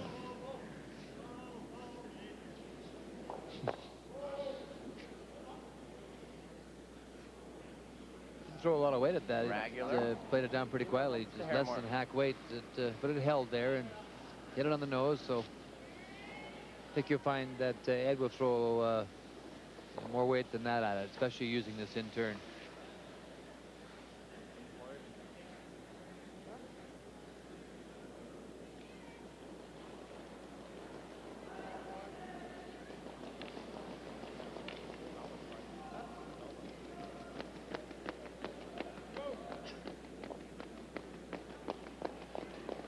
The final shot for Fast Eddie, Ed Lukowich, here in this sixth end. Yeah. Clean. Lots of weight. Lots of weight. Yeah. Well. Quite a bit more weight, Vic, and that's that's exactly what you should do in that kind of a situation going into that frost area, is keep it up, good and crisp. And that's the kind of thing that he does so well anyway, and they sort of got a little bit away from, I think, throughout the week. But they're starting to, you can see it happening. They're starting to roll a little bit, and they got a half-decent break, a miss at the right time, and took advantage, got their 3 points. And well, now they lie 2, and Roland Jentsch forced to try and hit the 8-foot. He'll draw here, or will he try and get a little hit and roll? That just just wants to, you know, hit it and stick for 1 point. The roll really doesn't matter. If he hits it on the nose, he's okay. He doesn't want to roll out. That's the whole key. So full 12 will give it to him. A good shot. And he does have the good shot for Roland Jentsch. And West Germany now scores 1 here in the 6th end.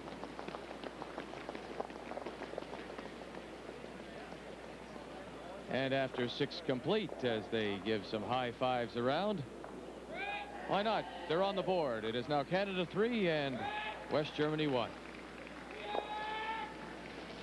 Well, they're just happy to get a point, hang a point up there, and it was a situation where he had to hit and stick or to give up a steal of another. 9th round action at this 1986 Men's Curling Championship at the Coliseum in Toronto.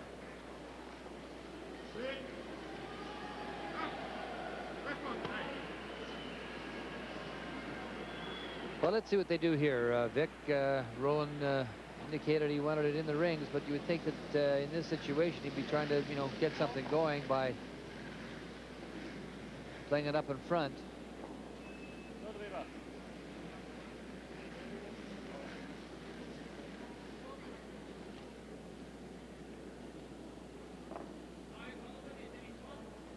Thomas Vogelsang puts it in the rings. Top 4, just off the center line.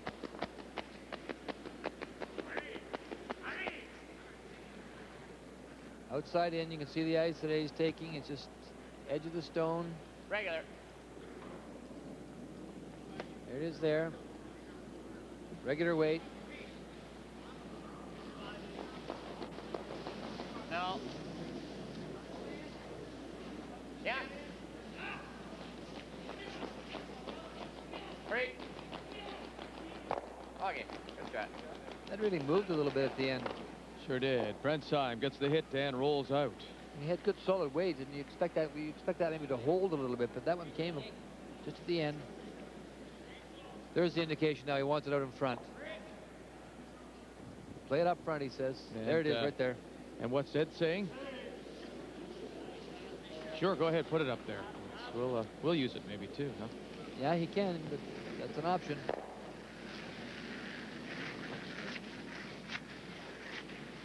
But it's the 7th end, and Germany's got to get themselves back in the game, so he's got to take some chances to try and steal a point or two. He can't, you know, afford to sort of the luxury of just exchanging stones any longer. You got to force this game.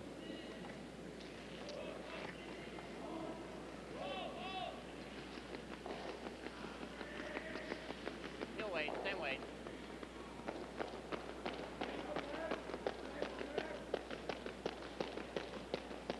Second shot for Brent Syme. But here now, granted, Canada's up by 2. They've got the hammer playing the 7th. Why not curl with them? Why not try and do some things? Well, because it's covering the forefoot. It's on the center line. They would be very pleased to take it, hit it, and roll to the corner and cover the corner. Because with the last rock, you want to try and force the game to the edges and keep the center of the ice open as, you know, as long as you can, just in case it doesn't work out and you have to get yourself in and pick up your single. So they're just trying to move that stone off the center line. Unfortunately, it's a nose hit by Brent, and sits right there. So we'll see some curling now in this end.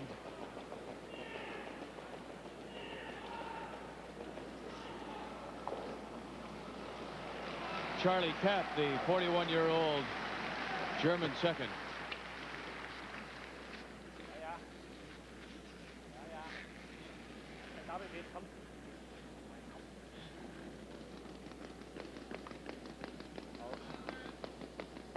It's really held there, you know, and Brent threw a hit down there that moved more than that one. He moved more than that draw. So a couple of centerline guards now, one from each rink. Eddie will hit this, and in this case, it's going to run the front one back. Try and run them both off. Neil Houston, first stone. No. Lots of weight. No, right up. Right up. Okay, wait. And he gets the long guard.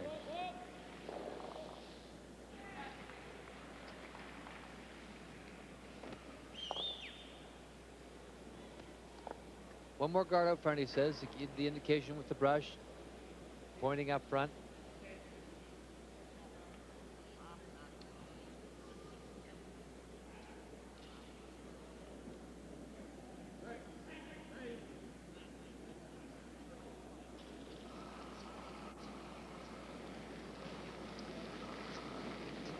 Girl, lassen.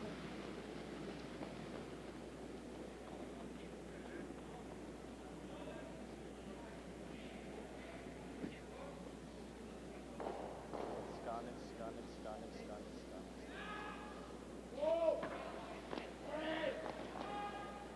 Another good chance to split these both off. Catch it just a touch on the outside, just off the center, and you can get them both. Same weight.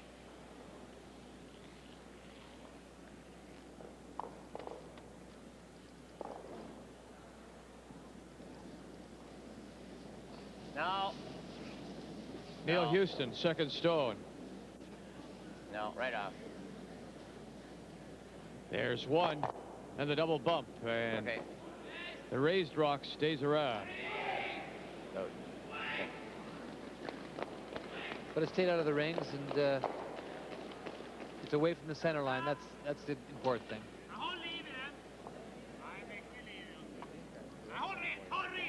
Double guard together.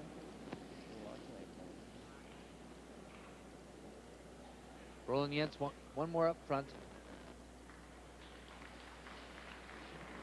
Uli Suter, the German third.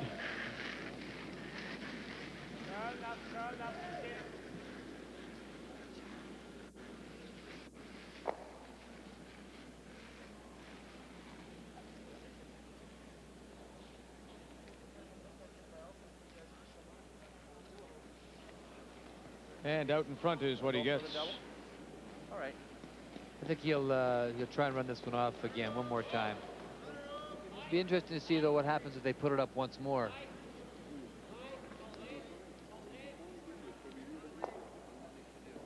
Going to try and run it off.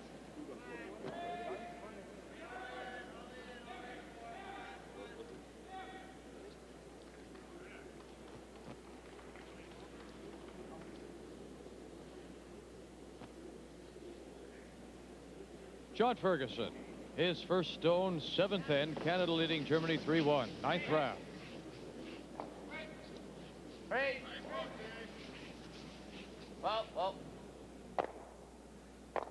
Perfect. Okay.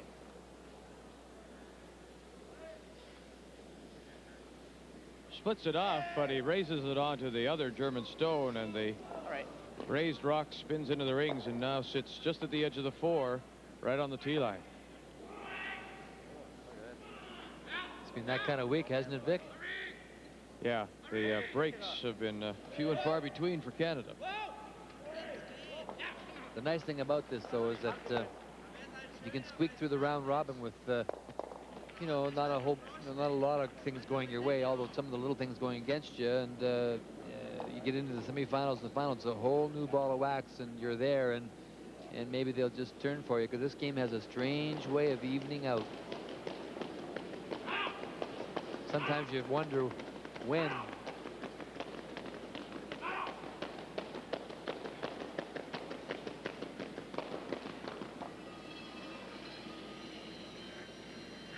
Uli Suter and his second shot.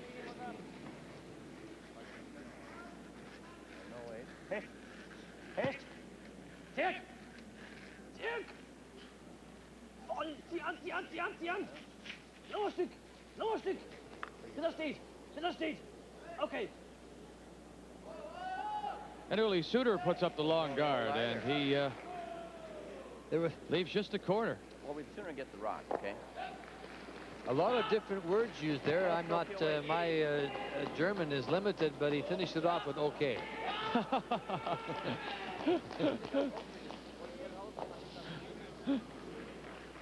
I just like our viewers to know that I have a little knowledge in all those kind of areas. And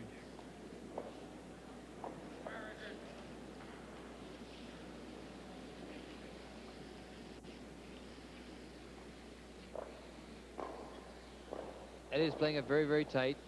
You heard him say to John, you know, we can get the rock. John Ferguson. Yeah, hurry, His second stone. hurry. Okay, okay. There's the front one. And he splits off that West German guard.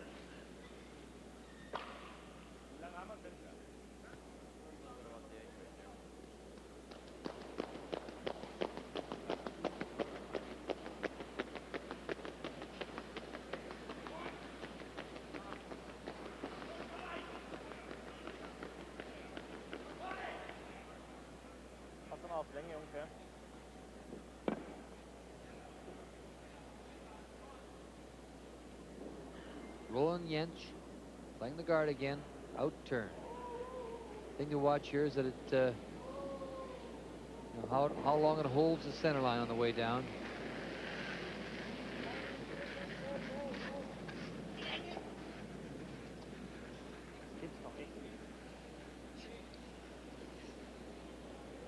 He isn't pleased, and you can see why. He's had no touch at all. That's about the third time that's happened. You know, he could have a bad stone, and he should maybe have taken a look at it. You know, it's that's I think the third or fourth time that's happened to that rock. I don't know if it's that exact rock, but to him, you just can't. You know, that's just hard to believe that you could. That's the second rock that I can remember that he's thrown 30, 40 feet short. No, we heard the Canadians talk about that. That's what they're doing. They're having a look at it. Yeah, I would. Once again, I'd be having my lead man throw that. And then when he came up short, I'd really give him a lot of chatter about it. And Ed gets the takeout of that stone at the 4, and little roll across now to the 12, just biting the 8. Poor lead guys always get stuck with the tough shots and the bad stones. You have to carry all the brushes and go get the cokes and babysit the kids. The whole thing's a disaster for leads.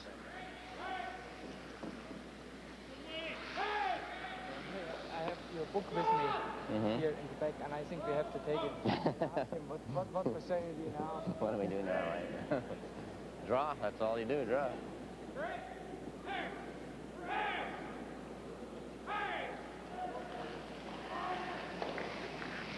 Final shot for Germany in the 7th end, and skip Roland Jentsch.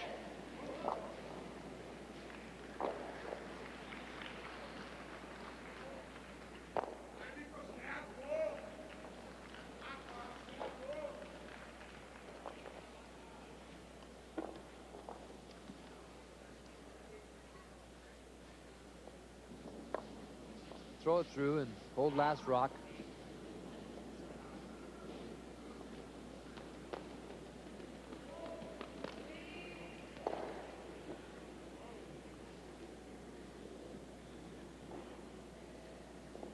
And the final stone from Ed Lukowich on its way.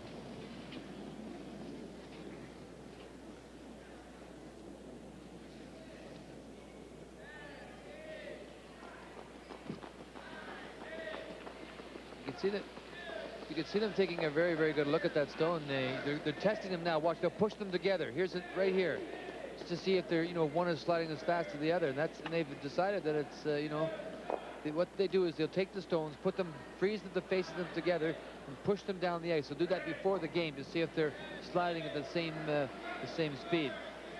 All right, so a bad stone is causing some problems for the Germans, and another problem is the scoreboard. As we go to the 8th end, Canada leads 3-1. More on TSN when we come. Must win, still trail France, and Sweden, Italy tied 2-2. USA has moved in front of Denmark in a must-win situation for the States, and Norway still leading Scotland 2-1 as they play the 7th. And then our game, of course, Canada can clinch a semifinal playoff spot if they beat Germany, and they lead 3-1 going to the 8th end. And Brent Syme just throws his first stone through, and we've played 2 lead rocks.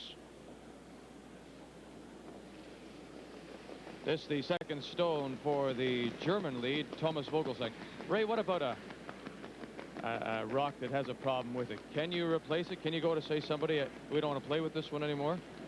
You have to throw all 8 stones on the ice stick. You can't like throw one down and then go back and exchange a stone and throw it again.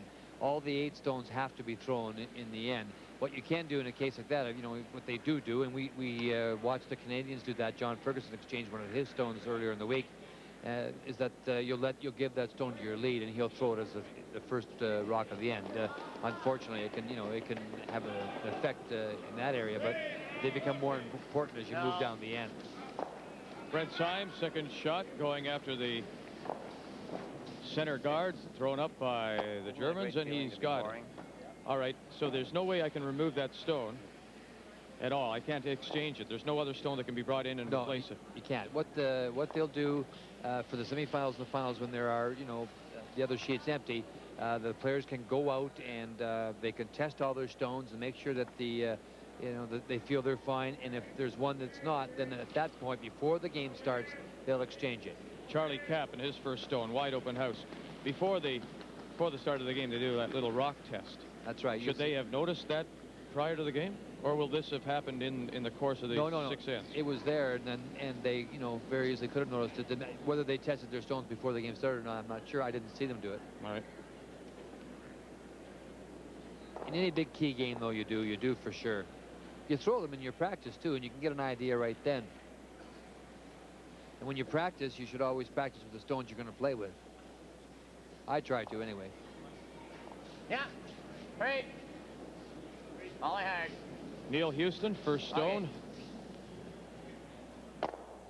Once again, splits it off, and the shooter will bounce off the bumper and out as well.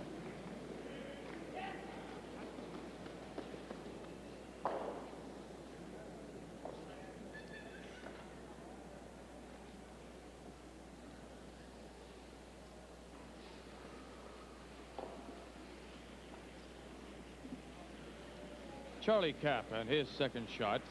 Canada leading 3-1, playing the 8th end.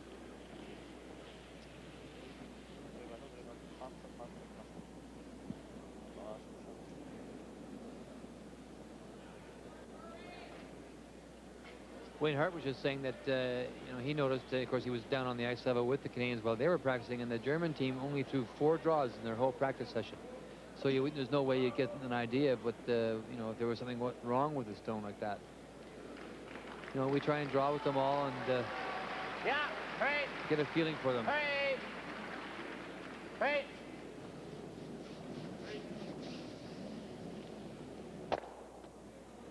Even that one looked like a nose, and it came back a little bit. What great. Neil Houston, second stone. He gets the takeout, and he rolls right to the edge, covering the 12-foot. This end is worth talking about a little bit. Ed has really changed his pattern in this end completely. He's he's very, very satisfied just to be, you know, end up with the open house. Lots of cases, you know, you would try and leave that up hanging as a corner, but you saw him go over and brush it. You know, he still has the, you know, advantage of last rock, and you'd maybe like to, you know, hang 2 up and put the game on ice, but he's not going to take any chances in the early half of the end. In other words, with your leads and second stones, he, you know, he may better knock off Uli's rock here. He may change a little bit as you know, it's kind of a mind toy, you know, in the sense that you know, hopefully they'll keep putting them up, and they'll put them up maybe one time too long, and then you'll try for your second point. So he's going to hit this one again, and this is John's first rock. From the outside in. And once again, going after Outturn. that center guard thrown up by the West Germans. No. Yeah. Yeah.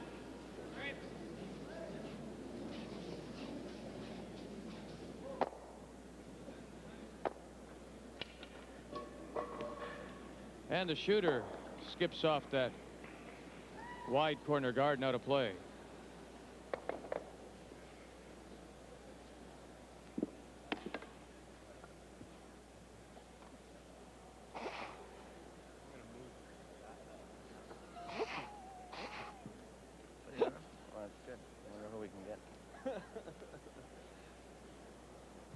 I really like their attitude today, though. They really, you know, they just seem a lot looser and, you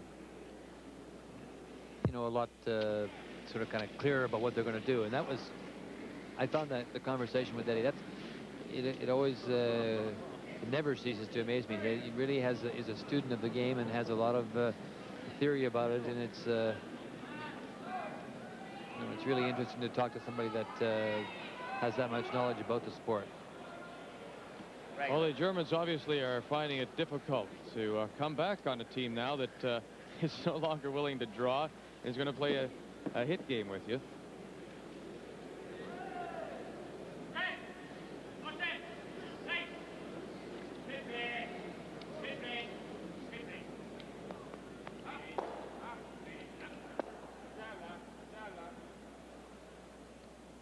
Vic, you have to promise me one thing, that if I, you know, in this comeback Terry and I are going to make, if we happen to ever get to this event again, you won't refer to me as the refrigerator. No. Yeah. Hurry. Roll it. Intern hit, get a little roll of the edge. Yeah, big roll. We won't say anything about it. Just because you go to airports now and they refer to you as the wide body instead of the planes. I That's mean, right. Shot. You're okay, my friend. The jacket's shrinking. I can't help I know, it. your tie is getting so short. Swing behind it.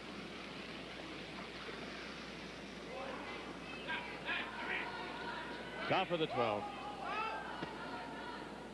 Skip stones to come, 8th end. And West Germany's Roland Jentsch will throw his first.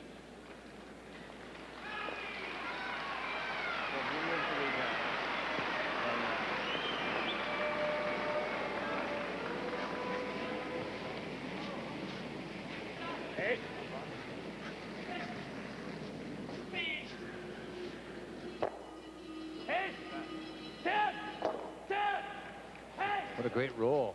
Very nice. Excellent shot. You as can well. hear Ed say that. You bet. Just to the edge of the 12, but it is half buried behind that guard. And there's an example, Ray, of a stone which is, you'd think, too far to the side, way out of play, but yet at this point it comes into play. It certainly does. See if I can take this one over there somewhere. Get him out. Throwing bump.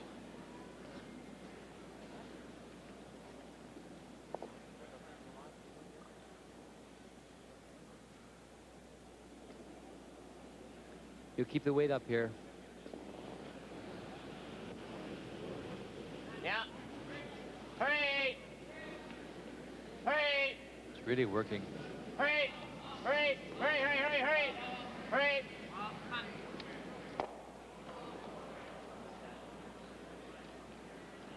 And the shooter rolls into the center line and just bites the top of the 4. It was gone right away. You know, whether he turned it a bit or just didn't throw it away, it's hard to tell.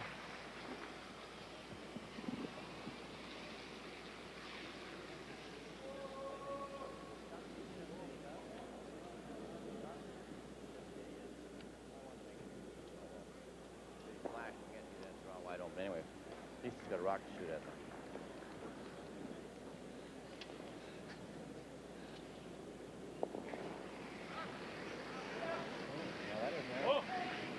Coming back.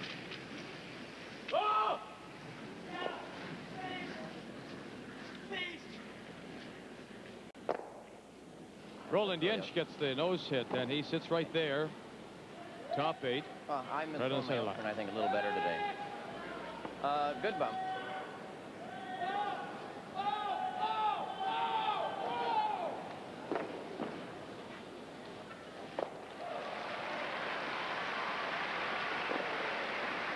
Bump away. Fairly straight spot down here.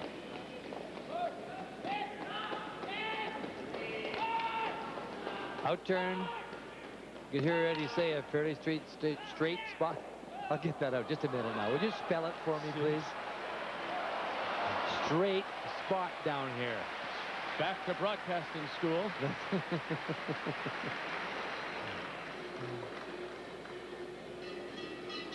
The final shot of this 8th end for Ed Lukowich in the Canadian ring. Hurry! No! It's moving. It's moving.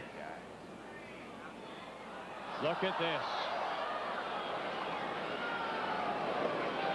And we talked about mistakes and what can happen. And there's a big one.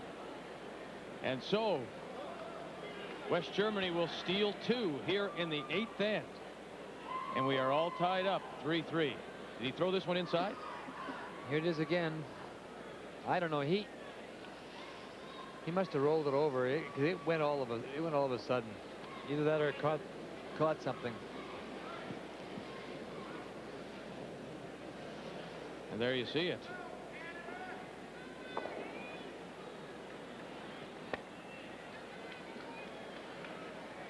He hasn't been doing that with his outturns, and that was an outturn. He's been throwing the outturns fairly straight, but you know, you heard him talk a little bit about his interns. He wasn't satisfied with some of those because he was starting them over, but I don't know what happened with that. It just went all of a sudden.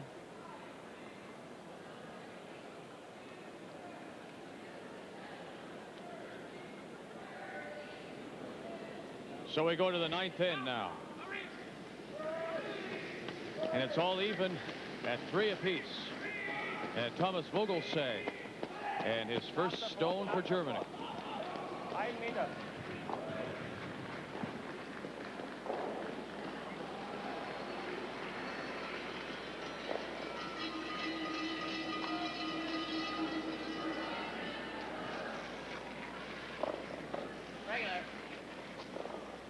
And Ray, a look at the entire shot of that 8th end by Ed Lukowich. Let's watch it here quickly. It looked like he threw it not too badly. They're staying off it. They're staying off it. Then it just sort of all of a sudden went sideways right there. It must have caught something because it absolutely went sideways, and the brushers weren't on it. Reminds me of that. You know, I mean, there's obviously somebody up there putting a hex on the Canadian team this week. I mean, that was it. The brushers didn't get on it right away or anything, so you know, he felt that he threw it pretty good, and it just caught something, went sideways. It's just a test of your character. you keep saying, then you say to yourself, how many of these little tests do I have to have? Nachher da 2 kassieren, dann ist aus. Das ist auch blöd. Nehmen wir den nochmal weg.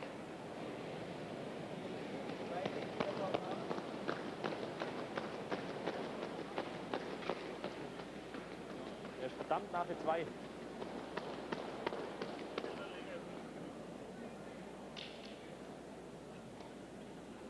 Lieber klauen wir nachher ein.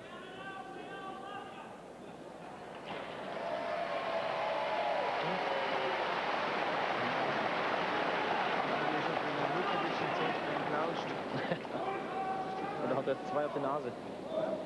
Gehen wir nochmal davor. Nur die Karte vor. Well, they're having quite a discussion on how to play this and taking quite a bit of time.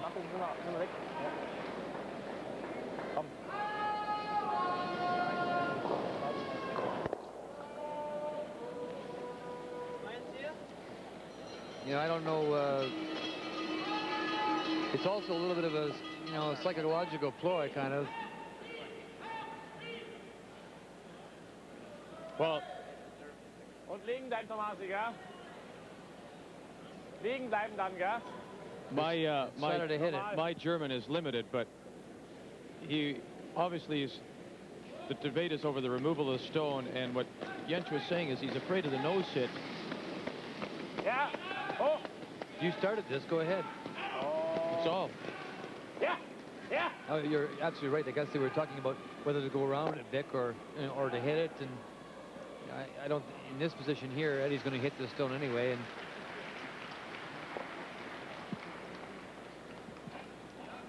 Good bump. From what you've taught me, I suspect he was afraid that if he leaves him there, if he leaves his stone there, that Ed's going to work around it.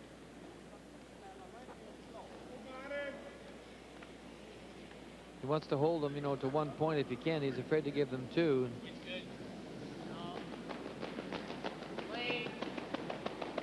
No. Canada still has the the control in this game, and it's just that it's now a contest for sure, and it's just a matter of sort of regrouping and hanging in there and keeping control. And oh, sure.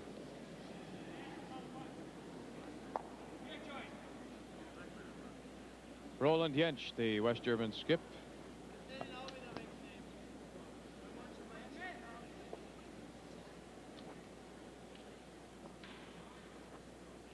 Charlie Kapp is second. And his first stone. Playing the ninth bend, it is now all tied up 3-3.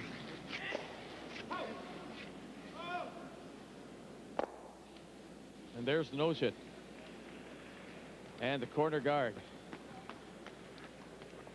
Yeah, he didn't do this last end. He defended that eighth end right down to the very last moment, and I think that it certainly varies away from what he normally does, and I think this call here of going around the corner guard is one I would make for sure, and try and get two up coming home. Neil Houston, first stone. The guy's got to put some good shots together for him now. You got to help. This is when you really got to bear and dig down and help your skip as much as possible. This is what it's all about. Now it's off that center line, and it starts to move in. You have no control over a stone that catches something like Eddie's did in that last end. And it was one of those unfortunate times. It wasn't a free draw to the rings, or it wasn't a guard. It was a shot where he had to hit and stick against two, and it caught something and went sideways, and it's a miss. So now's the time when you sort of separate the men from the boys, and all four of them have to sort of get it all together and get it all together with some good shot making. He got them out of a hole last night with a great draw in the ninth end, and then John Ferguson came up with two good shots in that 10th end, and they stole the game. There's no question about it. They got it. They won it. And you got to do the same and hang right in here. Charlie Kapp, second shot. That's stone by Canada. At the 4, half exposed. Oh, he's got it by. Nice shot by Charlie Kapp.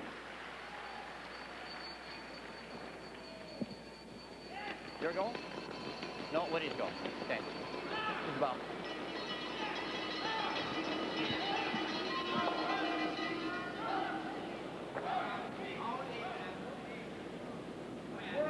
Nice little hit and roll would be good here now. And nice to see hit and rolling behind that corner guard. Neil Houston, this is his second stone. Yeah. Hurry. Watch the center line now. Hurry. Viewers should keep an eye on that center line. Oh, yeah. Hurry. Hurry. Oh, yeah. Hurry. Right up, right up, right up. Hurry. Trying to hold it. Right up. It's going to be awful close. Got the hit. There's Get over the there. roll. Get over there. The roll. Right on that tee line. Almost the same spot. Again, but Good shot. half a stone short. Good shot. If it rolls another couple of inches, it's absolutely perfect. But it's good stone. Keep them shooting. They brushed it all away.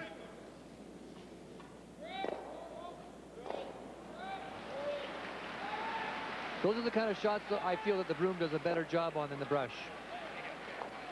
I think the broom could just hold rocks a little bit better. The brush more effective, I think, when it comes to the draw shots. The German third, Uli Suter.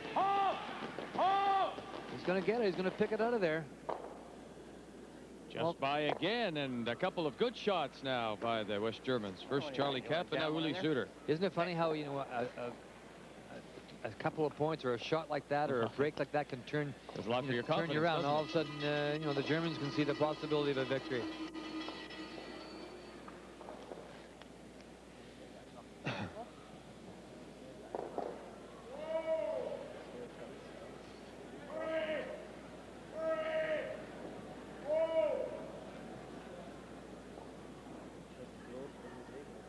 John Ferguson, first stone.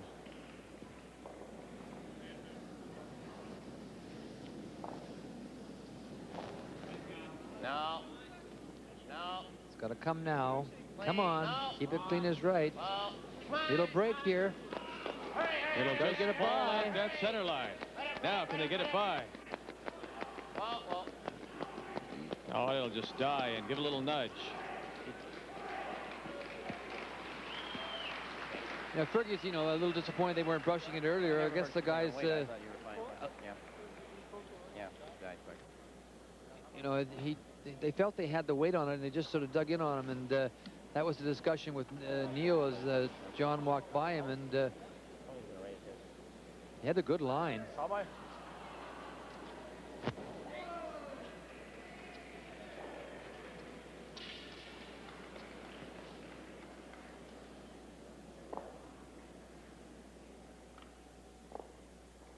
So a couple of stones sitting out in front.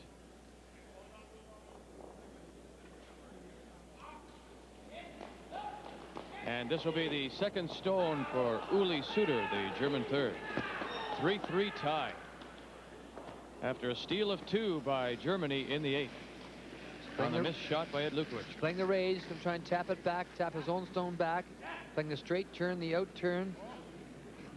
Coming into it. It's really drifting out. I don't think he has the weight. It's there, but did he tap it enough? He got it in the rings. Yeah. What a shot. Okay, good It bump. sure ran straight down there, though. Yeah, don't overshow it. Just nice bump, you know. It's fairly straight here. Bumps it back just into the 12.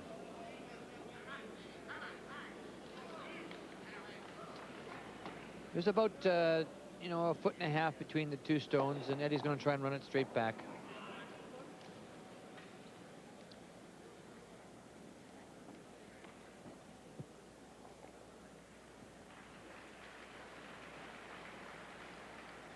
Out turn. It'll run straight, he said. For John Ferguson. Just can't be outside on this shot. Stay with it, boys. Stay with it. Curl a little more. He's and get got there. it, and he Good shot. drives it straight back. Nice shot, John Ferguson. And then rocks it up nicely too. You know, the front one is just fighting for our viewers. It's just in the rings, and here's the shot again now.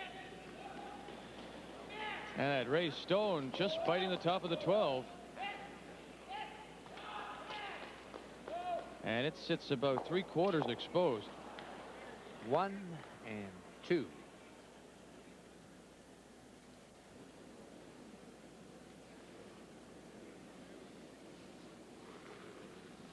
John Ferguson in the foreground, Ed Lukowich in the back.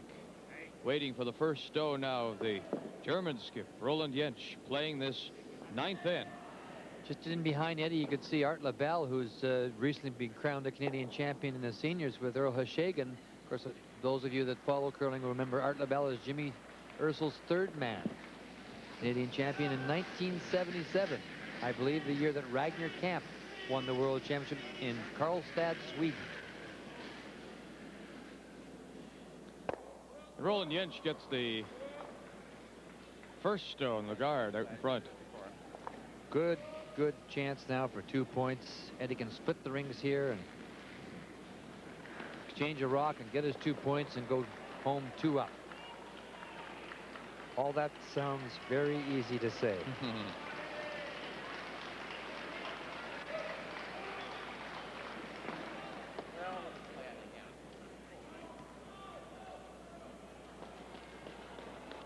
I have to take a minute to wish some very close friends of mine, Howe and B. Gravener, their happy 50th wedding anniversary.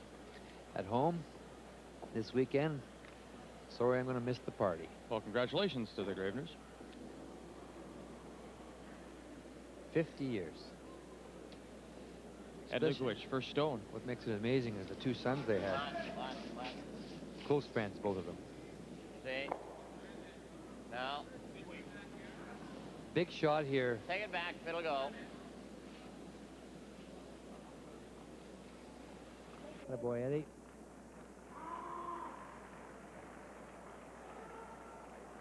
Hang in there. No. Hold on, and it does. Oh, Just a half a stone. why is he doing that to us? It just slid and slid and slid.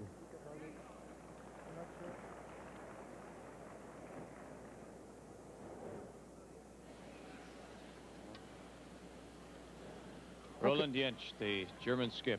That was really strange because the guys thought it was perfect. They, you know, they let up, they kept it clean, let up on it, and it just started to slide and slide and slide. And isn't it supposed to be slower over that side? Well, you know, rocks have been digging in going into that area, that's for sure, all game. I don't know what it is. You don't suppose there's some little munchkin out there? Here in the twilight yeah, zone. That's right. You are entering curling's twilight zone. What is the stone doing? We've had a great year. We had a stone at the Kitchener-Brier that came backwards, made a complete U-turn. That was unbelievable. I've never seen that before, and now we got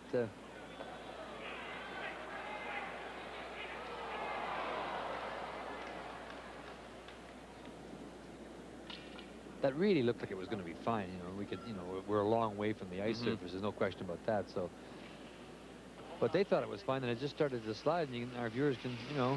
And there certainly must be a helpless feeling as a rink. You just cannot do anything about it. You just wait and wait and wait until it finally digs in, stops, and you hope it stops in time.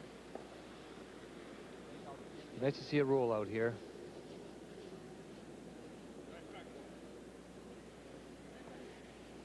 Roland Jentsch now at the hack and ready for his final stone, playing this ninth end.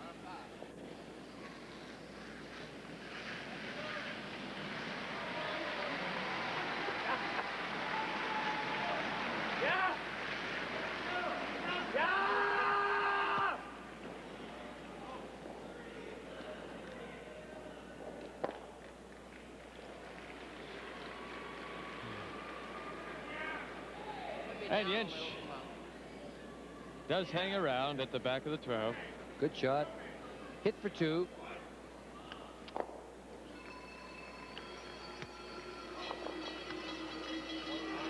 Okay, good bump. Good bump. So it's going to throw it up.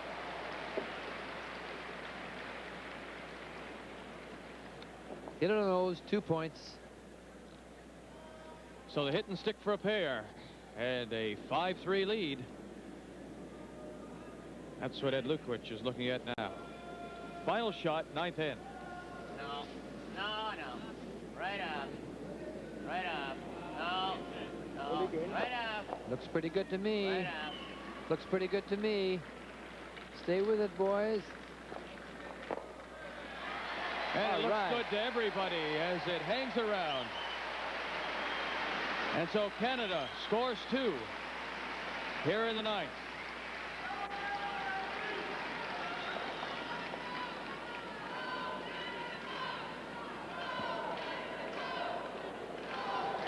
Once again, they just watch it as it does it all by itself and then hangs around. And so Canada will go to the 10th end up by 2. They lead at 5-3 over Germany. We'll have that 10th end for you when we come back here on TSN.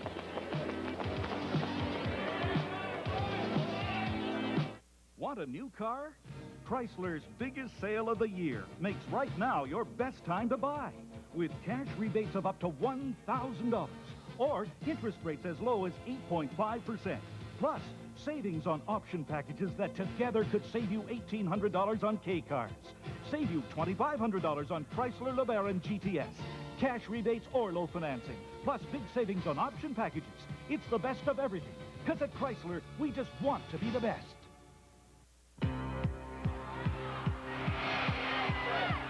TSN Summer of Champions brings you the excitement of Major League Baseball.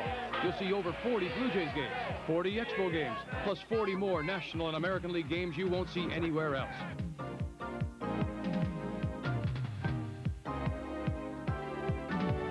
Join us for the Jays' first regular season game, live from Arlington, Texas, Tuesday, April the 8th, starting at 8:30 p.m. Eastern. TSN, your ticket to the majors. And welcome back to this 1986 Men's World Curling Championship, Coliseum in Toronto. And let's bring you up to date on some of the other scores. Ninth round. Very important games. They're playing the ninth. France has the hammer, but Switzerland in a must-win leads France 5-4. Sweden, Italy. The Swedes will finish second. Italy leads the game 4-3. In our game, Canada doesn't have last rock, but they're up by 2, and they can clinch a playoff spot if they beat the Germans leading 5-3. USA also in a must-win. It's Denmark that has the hammer, but USA leads by 3. Very important game right here. They are playing the 10th. Norway has the hammer. They are down by 2. If Norway loses and Switzerland and the USA win, we will play 2 tiebreakers.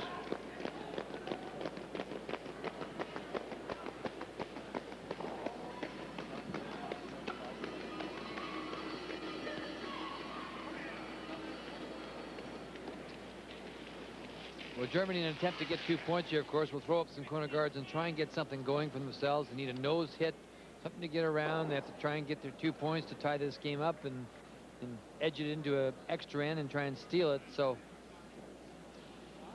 Eddie will, of course, defend that situation by hitting everything in sight and try and hold them to the 1 or prevent them from scoring the extra point they need to tie it up. And just to show the Canadian public that we can split off rocks as well, and he'll just run 8 of these off right in a row.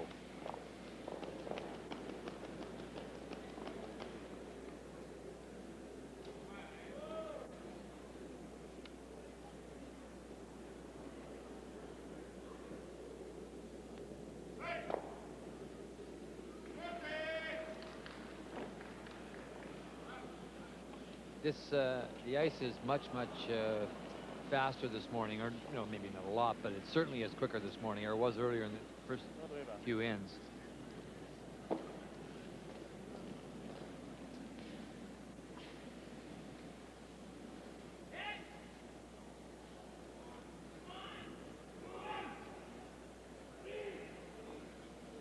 In turn, outside in.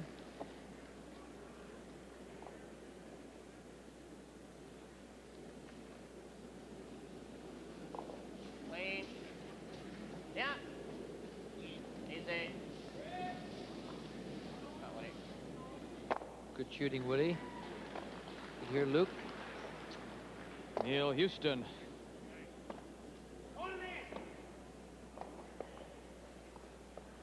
Peels it off, and once again the house wide open for the second stone of the West German second, Charlie Cap. 5-3. Canada leading, and they can clinch a spot in the semifinal if they win this one. The other spot. That's the problem.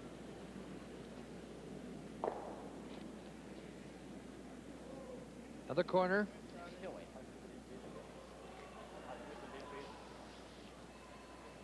John Ferguson's first stone. Peel weight. Outside in, playing the straight turn. It'll run straight down there. Just catch the broom and catch it on the outside and split it off.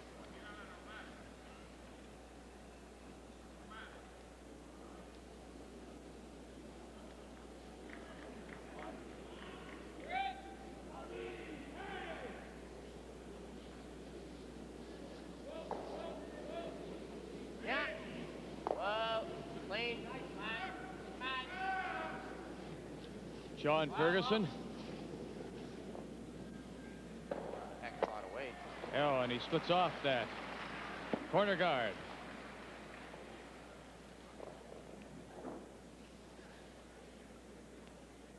So the West Germans slowly running out of rocks. Remember, they need 2 to tie. And there's just nothing there. No mistakes being made by Ed Lukowich and his Canadian rink.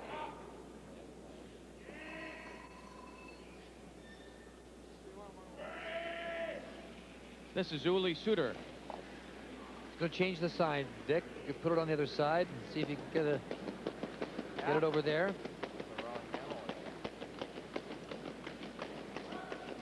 Uli does not put much turn on his stone, and that's what's causing him a lot of problem. You can see it's hardly turning at all, and as a result, it slides along. And they, if it ever catches, even the smallest amount of debris, it'll change handle on it. We saw it earlier in the game.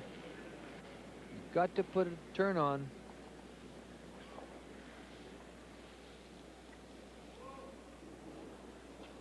One more, Fergie.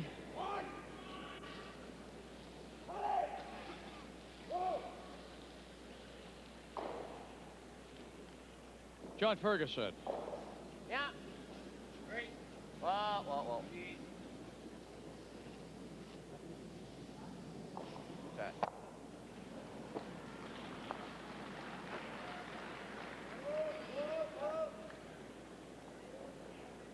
Fred Syme working on his golf grip there, just giving a little.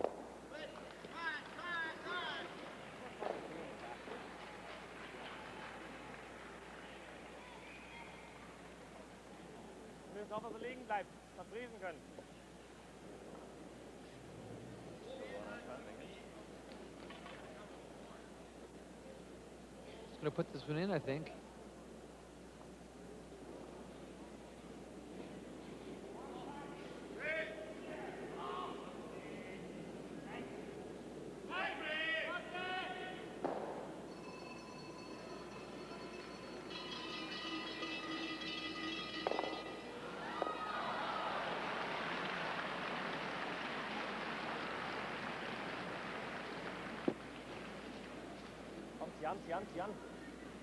They're not going to get it to the ring, so it's going to set up as another corner guard to they get it over. Yeah, they got it. Yeah, they just got it there. It's an awfully straight. Remember, I'm trying to think because I'm just trying to work out some combinations here. Canada beat Sweden, was that correct? No, Sweden beat Canada, Vic. That's right, they did. So in fact, because I'm just looking at the scoreboard right now, Sweden is losing to Italy 4-3, and they're playing the 9th. Canada wins this. Italy will drop. Sweden will drop to 6-3.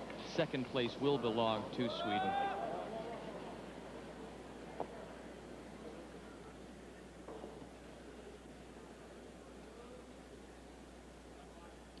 Skip stones. 10th end, and this is the first from Ed Lukowich.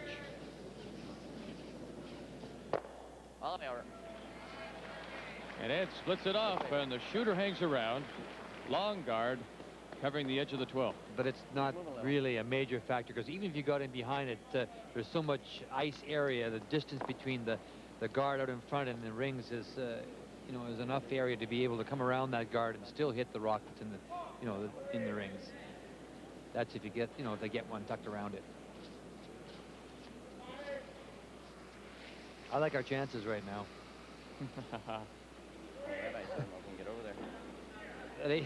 I like them right up till the 8th, and then they, you know, that was just really unfortunate. That's the kind of thing that sometimes, you know, you just can't, you say, you go home and you say to yourself, just, you know, why me, you know? Throw a pretty good stone, and they think, you know, Eddie thought he threw it good. They didn't even get on it, and all of a sudden, bang, it caught something, and they steal it too. Anyway, that's all histories. Roland Jentsch. Take out here, and it's all over, Vic. He needs the rings. It's going to be wide open. Pretty good shot. The best you could do. I mean, you could see it's a good shot of it. You can see the long guard. It may be covering a small corner, but there's so much ice area from the guard to the stone that it's wide open. So Ed Lukowich makes his way down, and this final stone from the Canadian skip, the takeout, and it will be a spot in the semifinals for Canada.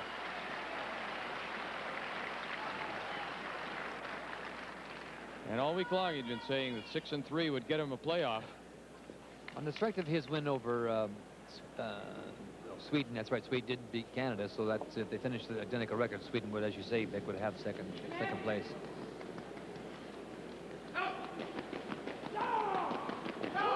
Final shot for Canada, 10th end, and skip Ed Lukowich. Keep it clean is what he's saying. Keep it clean. Any piece of this rock. That's it. Off come the gloves, All and right. that is it. It is on to the semifinals for Canada as they beat West Germany, the final 5-3.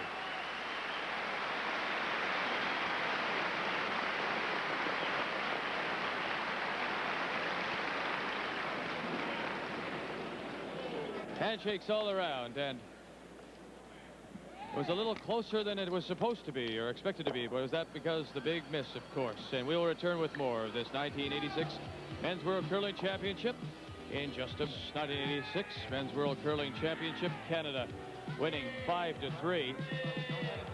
The final score, and good news for Canada, of course, that avoids any kind of tie-breaking situation, and they're guaranteed now third place in the championship. We can tell you that Scotland has beaten Norway. The final is 5-2. So depending on what happens in games with the USA and involving Switzerland, and they're still continuing, there could be as many as 2 tiebreakers because Norway losing. Now, it just should it happen that Switzerland and the U.S. lose their respective games, well, then Norway would be in and grab that 4th spot. But a big win for Canada. A good win for them. You know, it was one of those kind of hokey games. You know, Ed got the 3-point lead, and then with an unbelievable bad break in that 8th end, Vic, I mean, the rock caught something. When he threw it, he seemed to let it go, and the guys, there was no shouting or anything. They looked like they threw it good. All of a sudden went right angles on him, and a steal of 2. You know, those things happen in curling, but you hate to have them happen when you're hitting to try and stick to get 1 point. And Ed Lukowich joins us now, and certainly, sir, you have provided well, a lot of excitement this week. It has been a lot closer than we expected, and today, that's right, as Ray mentions, it was a break in that 8th that suddenly let them back into it. Yeah, it certainly was a break. I think it was caused a little bit by ourselves. Like, we were a little, I think, lax on that shot. It was looking good halfway down, and we weren't touching it at all or keeping it clean, and then all of a sudden to pick something up and was gone. And here's a look at it for you, Eddie. I mean, were you clean out of the hack? Were you happy with that? Yeah, I think we were pretty close on the shot, and yeah, at this point, Eddie, you know, there seems to be no concern. No, but as you can see there, we don't touch it at all, and all of a sudden it's gone. And at that point, it was 3-1, Canada on top, but the steal of 2, and the West Germans were back in and tied. Explain again the different attitude and philosophy or strategy you took in this game. Well, it's kind of strange. Like, we were just going over stats, and stat sheets help a lot in something like this. The only teams that would draw with us here in the round robin at all were Sweden and Switzerland. The other teams are just hitting everything in sight. I think they were told to do that, and they're throwing 80% peels and hitting everything in sight and drawing once in a while. So, you know, how do you make them draw? You know, we've been trying to put guards out in front and get rocks in play and play freezes all week. Well, finally we decided that anytime they put a rock in the house with their front end, we would try and be rolling out. You know, if we stick fine, you know, maybe they'll roll out and then we'll put a side guard. But we were trying to roll out a lot and force their front end to have to continually throw more draws into the forefoot. Either they go deep or fall short, and then it gives us a break. And they finally did that the one end when we got a 3-ender. They threw us a long guard. And, that's right. And we took advantage of it.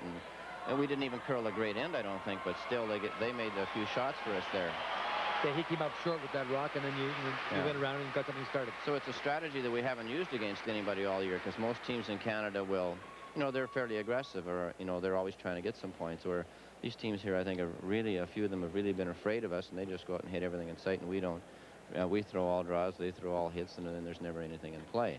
And it certainly, I think, gets us down. We do all the hard sweeping. There's a lot more sweeping involved in drawing rocks over the hog line than there is in fast takeouts. It's a lot. Well, you know, and so our team, I think, has been the most tired team out there sweeping-wise. Well, how much, excuse me, Ray, how do you think that kind of strategy or those tactics would have played against Scotland in that game, where they just played that up and down the ice hit game? Do you think it would have worked a little bit in your favor then? I think it would, you know, like make their front end throw some draws too. Like, percentage-wise, they haven't been nearly as good drawing as hitting this week. And against us, like, they threw, I think, 90%. They threw 10 draws in that game and 70 hits. You know, so that's a pretty high percentage. It really illustrates how important those stats can be, you know, to a degree, Ed. You take a good look at them, you can get a little story. Well, Wayne Hart's been looking at them all week, our coach, and, you know, it's tough to sometimes see very much there, but, you know, he was always reminding us, like, he went over a few games, he says, those guys threw nothing but takeouts, you know. So we just talked a little bit about how we could get these teams involved in a draw game, or just get a few rocks around, and I think against Germany it worked there today. I don't know if it'll work all the time, but it's certainly, you know, at least we've learned something there. Like, I think we learned something in losing to Scotland. I think, you know, Jurg Tanner is one team that we've played a number of times, and he'll draw along with us, and every time he plays us, we get in a pretty good draw game with him, and a lot of, you know, quite a few Swiss teams are that way. I know Attinger is too. And Hasselborg has really done a lot of drawing in the silver room here, but all the other teams are really basically hit teams, and they just come out, and especially against us. Like, I look over in other games and between these teams, and there seem to be that they're playing kind of draw with one another a little bit. Play, yeah. But against us, they're just hitting everything in sight. You said 6-3 would get you there to the playoffs. Are you happy with that record, considering what's happened this week? Well, I'm happy we've qualified. I don't think our team has ever struggled this much for like a number of years. We've just struggled unbelievably bad at times.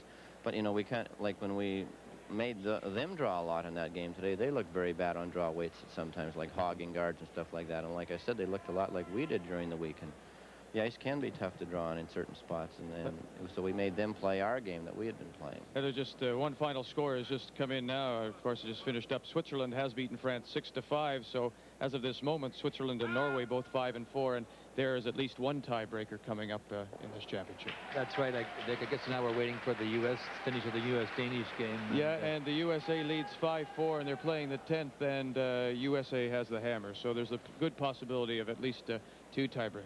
I'd like to ask Ed how he feels. When we interviewed David Smith before your game, Ed, he talked about the importance of the flip. Now, having won this round robin, he gets that last rock, you know, in each of the games he plays in the semifinals and the finals. So what kind of bearing do you think that could have on the contest? Well, I think with a team like theirs that is a great hitting team, it certainly is an advantage. You know, they, you know, unless they do something crazy like or get down in a game by making some kind of mistakes. But I think, you know, it's certainly going to help them. I think, you know, they've won a heck of a lot of the flips in the games here. I think the first toss they lost was against us. And so if they also get to 2 at the end, so I think they're going to be about, in the 11 games, probably 8 or 9 flips that, you know, they're going to have out of the thing. So it certainly won't change their strategy. They've been playing almost every game that way.